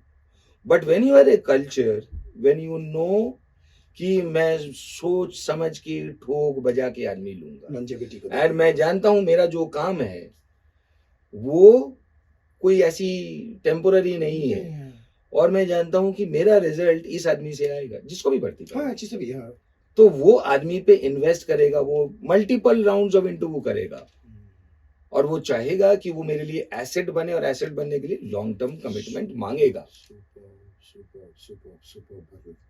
Do you think leadership can be developed or intrinsic? I believe that all my life I have courses also leadership development. Yeah. It depends how you take leadership. मेरे को लगता है leadership can be nurtured. Wow. Leadership can be guided. But leadership develop करना is difficult. तो वो develop करना मतलब है nurture करना, था उसको enlight किया. That can be उसको augmented. direct करना, direction दिखाना. I think that is what it is. How long it takes a company to change its culture? Culture change पे बहुत सारी बातें होती है. कल्चर चेंज पे बात तो करते हैं, बट कल्चर आता कहाँ से है? एज यू नो, कल्चर कहाँ से आता है? ये प्रोमोटर्स से आते हैं. प्रमोटर्स आते हैं, टॉप डाउन होता है. टॉप डाउन है. अगर उनकी basic core believes and values नहीं बदलेगी, culture change is an exercise but has no material. ऊपर वाले गाली देते रहेंगे तो नीचे वाले भी गाली देंगे. एक जमाने फिनिक्स बोल के कंपनी थी, बंद होगी, तो मैं बोल सकता हूँ. आप बोलिए सर, मुझे उसका बता. वो मैनेजर को भी वो कलसी क्या करते थे? कलसी साहब उठा बैठे करो. वो एक बार तो उठा के मारा फ्लावर वास को, बेचारे ने सर हिला दिया, एचआर हेड ने तो बच गया, नहीं सर फूट जाता उसका। ऐसे मार दिया। हाँ जी, गुस्से में वो ऐसे ही करता था। एक मुझे किसी ने बताया था, मैं एक कंपनी का नाम नहीं ले रहा हूँ, एक ऑटो एंसिलरी मारुति का, वो तो आदमी को बड़े प्यार से रिक्रूट कर लेती थी, सीट बनाती थी, हाँ, कार सीट्स, हाँ, और इसके बाद अगर आपने रिजाइन करने को बोला ना, हाँ, और अगर आप अच्छा काम कर रहे हो, हाँ, तो कुछ नहीं बोलती थी, आपको एक कमरे में ले जाती थी, पिटती थी। खूब कुटाई करती थी। आप चल कर लीजिए चेंज कल्चर। फिनिक्स वाला के केस में लेट मी टेल यू, चूंकि कंपनी बंद हो गई, आपने बोला तो बोला, because I was working as a EA to a chairman of the company and by mistake my chairman was a friend. So my chairman was saying कि I'll not name here because my chairman said कि राठौर पता है एक employ को बीड़ी पीते हुए देखा और इसने कहा कि मुर्गा बनो, और इतना जोर से उसको मुर्गा बनाता रहा कि उसके पैंट में सुसु आ गया. सजेशन कंपनी बंद हो गई. फिर कल्चर चेंज का मतलब क्या है? आई थिंक कल्चर चेंज का मतलब मैं इसके एक एनालॉजी देता हाँ हूँ। बताए. हाँ वो क्या होता है कि आप देखना कंपनीज की evolution, Right. Particularly family owned, क्योंकि दुनिया में 80-90% जो है family owned he eight the end of the day. Professionally talk family manage. Yes. तो अगर आप देखेंगे you will see that the evolution क्या होता है, पहले छोटे से एम्प्लॉय होते हैं, किसी को भी रख लेते हैं, धीरे धीरे धीरे धीरे जब कंपनी का पैसा आता है तो सबसे पहले बोलते हैं अच्छा ऑफिस सुंदर बनाओ, है ना, बढ़िया सा ऑफिस बनाओ, रिसेप्शनिस्ट रखो, ताम झाम लगाओ. फिर आता है कि अब यार पढ़े लिखे लोग लेंगे, है ना, ये इल क्वालिफाइड, ये सिंपल ग्रेजुएट, इनको नहीं लेंगे, अब पढ़े लिखे लोग. फिर उनका शौक आता है यार कुछ PhD जुगाड़ करो, ताकि I can tell my this executive is doctorate, doctor, है ना, डॉक्टर फलाना टिकरा. तो क्या होता है, उनकी माइंडसेट बदलती है क्या? नहीं बदलती. वो उनको यूज करें, आप चाहे क्वालिफाइड लीजिए चाहे PhD लीजिए, उनके लिए वो एक शो पीस है, टू शो कि हम कितने हाई इवॉल्व्ड लोग हैं, कि भैया ऐसे के लोगों के नीचे रखता ही नहीं है. नौकर रखे ऐसे लोग. तो जब कल्चर चेंज की बात करते हैं तो ये भी एक शौक है. अगर वो टॉप से आ रहा है तो इनका एक शौक है, वो शौक पूरा करने के लिए लोगों को बताने के लिए no no we are changing. But do people not know they are changing और नॉट, they have the propensity to change और नॉट. लोगों को पता होता है ये बदलने वाले लोग हैं या नहीं. ट्रेनिंग में आइए, बोलिए, आपको चेहरे से पता चल जाएगा या कुछ नहीं होने वाला. और कुछ समझदार हमारे जैसे HR हेड्स होते हैं ना, वो हम अपनी नौकरी भी बचाते हैं. सेठ जी को कुछ ना कुछ बोलते रहते कि खर्चा करिए, देखिए ये इनिशिएटिव वो इनिशिएटिव, तो कहे हाँ बढ़िया बढ़िया बढ़िया. अब सेठ के उनको हमको क्या मैंडेट देंगे? वो बोलेंगे भैया प्रोडक्टिविटी बढ़ाइए, लोगों की एंगेजमेंट करिए ताकि प्रोडक्टिविटी बढ़े, है ना. और मैंने आप सबको बोला कल्चर चेंज कराइए जी, हमारे यहाँ तो लोगों को प्रोडक्टिव होना पड़ेगा. उन्हें मालूम है यार हमारे साथ वही करोगे, हम चुप करके बैठे रहेंगे, हाँ जी करेंगे, तो कुछ नहीं चेंज होता. आप कभी स्टडी करिए जिन कंपनियों ने बहुत फैनफेयर से कल्चर चेंज के प्रोग्राम या इनिशिएटिव कंसिस्टेंटली लिए, not one time, consistently attempt किए, कितनी कंपनियों की सब चेंज हुई. जहां चेंज हुई पता करिए चेंज का कारण कहीं ऊपर तो नहीं है, शायद उनकी नेक्स्ट जनरेशन आ गई, शायद somebody else took it over. Professional took over. Sir लेकिन मैं पूछ सकता हूँ कि सपोज यू वर देयर और somebody else is there as a CHRO और इस तरह की कंपनियां हायर करती है, तो आप जैसे लोगों को एक ड्यू डिलिजेंस ही नहीं करनी चाहिए? सर कभी कभी ना अगर आप ड्यू डिलिजेंस करने जाएंगे, it makes your task difficult. I think बहुत लंबा समय नहीं, मैं लगेगा. एम्प्लॉयर को एम्प्लॉय का नहीं कर रहा हूँ, जो एम्प्लॉय ज्वाइन कर रहा है उसको कंपनी का ड्यू आई डिलिजेंस थिंक करते हैं लोग. करते हैं. Then why they mistake? देखिए दो चीजें है, एक तो टाइम इसलिए ज्यादा लगता है बिकॉज आप सभी कंपनियों को तो नहीं जानते, नहीं जानते. सभी जगह का आपका कांटेक्ट नहीं होगा.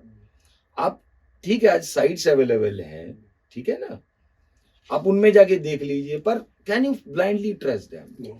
अक्सर वो जो डिल्यूशन फ्रस्ट्रेटेड लोग हैं वही लिखते हैं बाहर अद्दी कंपनी है, और वहां पे भी फेक रिव्यूज होते हैं जो कहते हैं अरे वाह वाह क्या बढ़िया है. ठीक है, आप बोल नहीं सकते कि वो नकली है असली है. तो आपके पास एक लिमिट की ही कांटेक्ट होगी. हाँ, तो इसलिए मैंने बोला ये. अच्छा, डर के भी नहीं पूछ सकते कि मैंने उससे पूछा जाके आगे बोल दिया?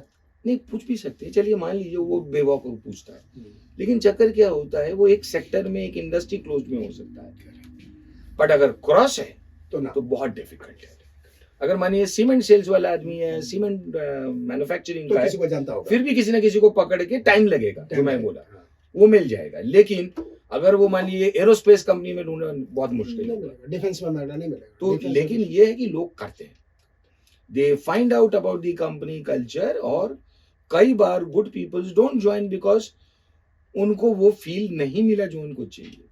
कई बार इंटरव्यूअर्स, देखिए इंटरव्यूअर का भी एक प्रोटोकॉल फॉलो Protocol, करना हाँ, हाँ, चाहिए। हाँ। Some are very smart, they give you very impressive interview, projections, और कुछ होते हैं कि उनकी नेचर ही रफ है, तो सुनने वाला सोचता है ये इंटरव्यू में इतना रफ है तो बाद भाई में क्या इसके करेगा? नीचे में आ गया, ये मेरा क्या हाल करेगा यार। कह रहे भाग लो भैया यहाँ से, अभी नहीं आना, कुतने भी दे दो, नहीं आ रहा हूँ। I have this experience in my anytime startup. I was taking the virtual interview and I said, this is this, this, this. And I liked his answer. He said, sir, I haven't joined you and so much pressure I'm getting. After joining, मेरा क्या होगा? वो वेदांतु से आ रहा था. Then I simply laughed because that's what, like, sometimes आप बहुत हड़ी में इंटरव्यू ले रहे हो जी, तो आपको सिर्फ टारगेट चाहिए और कुछ नहीं चाहिए. And my other startup founder was there, he was saying कि ये चाहिए ये चाहिए ये चाहिए, but he didn't join. I really wanted him to join me but he didn't join. वो वही है। ड्यू डिलिजेंस अच्छी करी. सर, एआई एचआर के वर्क को कैसा कितना इन्फ्लुएंस करेगा? देखिए आज तो एआई नेसेंट स्टेज में है, मैं इस डिबेट में नहीं जा रहा हूँ कि इसमें एथिकल एंड अदर हाँ चीज हाँ, भी ठीक है है, ठीक है. बट मैं समझता हूँ एआई आज बजवर्ड है। बजवर्ड है. तो अगर I see in the next 5 years lot of Changes. development taking place, but eventually within 10 years अगर ये consistently, ethically and fast जाता रहा, I think HR people will find it difficult to get a job. Yeah, They मतलब are job is on the, the stake. but they are the first casualties of AI. Already you were the first casualty of gender inclusiveness as well. देखिए gender inclusiveness की एक story है जी. that I think most people just blindly follow the Western concept. Right. Why we are talking about gender inclusiveness? Yeah. If you look at the Second World War, Right. Second world war में क्या हुआ, all abled Hmm. Body man went to the war, Yes. Mostly मर गए। हम मर गए. तो Female इनके घर में इनके जो बेसिक लाइफ चलाने के लिए जो काम था female सब फीमेल, मिल्क मैन भी मिल्क वुमन हो गया, हाँ, मिल्क वुमन हो गया. ठीक है ना। देन जब बाद में स्टेबलाइज हो गया तो they realised females are often cheaper to employ and they are More more productive. Productive, है ना। तो इन्होंने क्या चालाकी की हाँ. कि इन्होंने बोला भैया फीमेल इंक्लूसिवनेस बोल के इनको वर्क प्लेस में लगाओ, वर्क फोर्स में रखोगे तो तुम्हारा कॉस्ट भी कम और कमिटमेंट भी ज्यादा, और ये लोग बहुत ज्यादा चेंज भी नहीं करते, नहीं करते. राइट। नहीं करते. और इनकी कई जो मेल्स की टिपिकल जो वेस्टर्न की तो खासकर जैसे रशिया में हाँ. वोदका पी के पड़े नहीं, कुछ काम नहीं करें, फीमेल्स ही करती इवन है, रशिया. तो सम ऑफ देम वो दिक्कत भी नहीं है। हाँ. और एक इसके पीछे एक एजेंडा भी है, हाँ. एक agenda over a period of time क्या हो गया लेफ्टिस्ट एंड वोकिस्ट का, कि जब फीमेल्स नौकरी करने में लग जाएगी तो आपका फैमिली कभी नहीं बनेगा। अब देखिए आप कम्युनिज्म बोलिए, सोशलिज्म बोलिए, वोकिज्म बोलिए, इनका एक बेसिक प्रिंसिपल है, they want you to be alone not in a family, क्योंकि आप एज ए इंडिविजुअल वनरेबल हो, as a family you still have a support back, Of course. Right. तो अगर आपको अकेला करना है तो फर्स्ट चीज क्या है, आपकी फैमिली स्ट्रक्चर एंड सिस्टम को डिस्ट्रॉय करना। आज वेस्ट यूएस की हालत यूं क्यों है, इज बिकॉज इसी चक्कर में ही तो इनकी फैमिलियां खत्म हो गई। आप और हम आज भी टिके हुए हैं क्योंकि हमारी फैमिली नहीं टूटी, हम आज भी वोकिस्ट नहीं बने। What a interpretation. What is interpretation? Sir, कुछ रैपिड फायर क्वेश्चन जी। राइट. अगर आपको एक सुपर पावर मिले तो एचआर डिपार्टमेंट में कैसे यूज करेंगे? मैं अपने लोगों को मुझसे बेहतर बनाना चाहूंगा। वाह, क्या बात है. Leader develops leader. वाह, सुपर. बुक लिखना ज्यादा चैलेंजिंग है या बच्चों के पास पहुंचाना? मुझे लगता है बच्चों के पास पहुंचाना। ये मेरा भी है.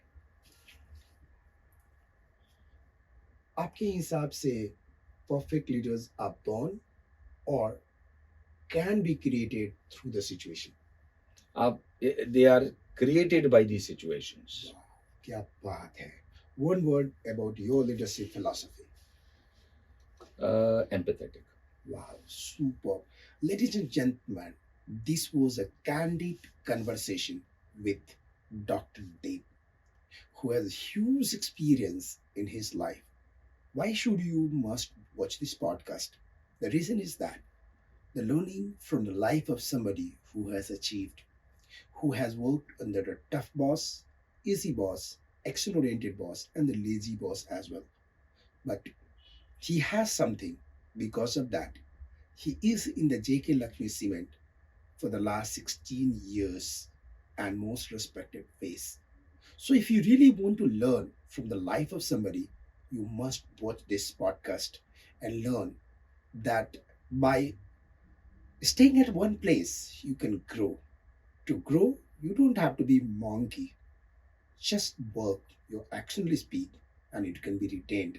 And trust me, loyalty is always recognized if you're truly loyal. If you're talking about the loyalty and then you feel that you should be recognized, I always doubt it. Thank you so much for watching it. Stay connected and please let me know whomsoever I invite for my podcast, The TRP. Thank you so much. Sir, one line Thank you. to my audience, young managers, from your book. Okay, why should they read, must go through your book? I think only one line. Yeah. You want to be the best, read the best. Wow. Thank you. What are your book के नाम बोल दीजिए. I think managing human resources and industrial relations, performance management, human resource development, talent management, strategic approach to human resource management, and compensation management, and many more. So, God bless you all. Thank you very much, sir. Have a great day. Thank you so much.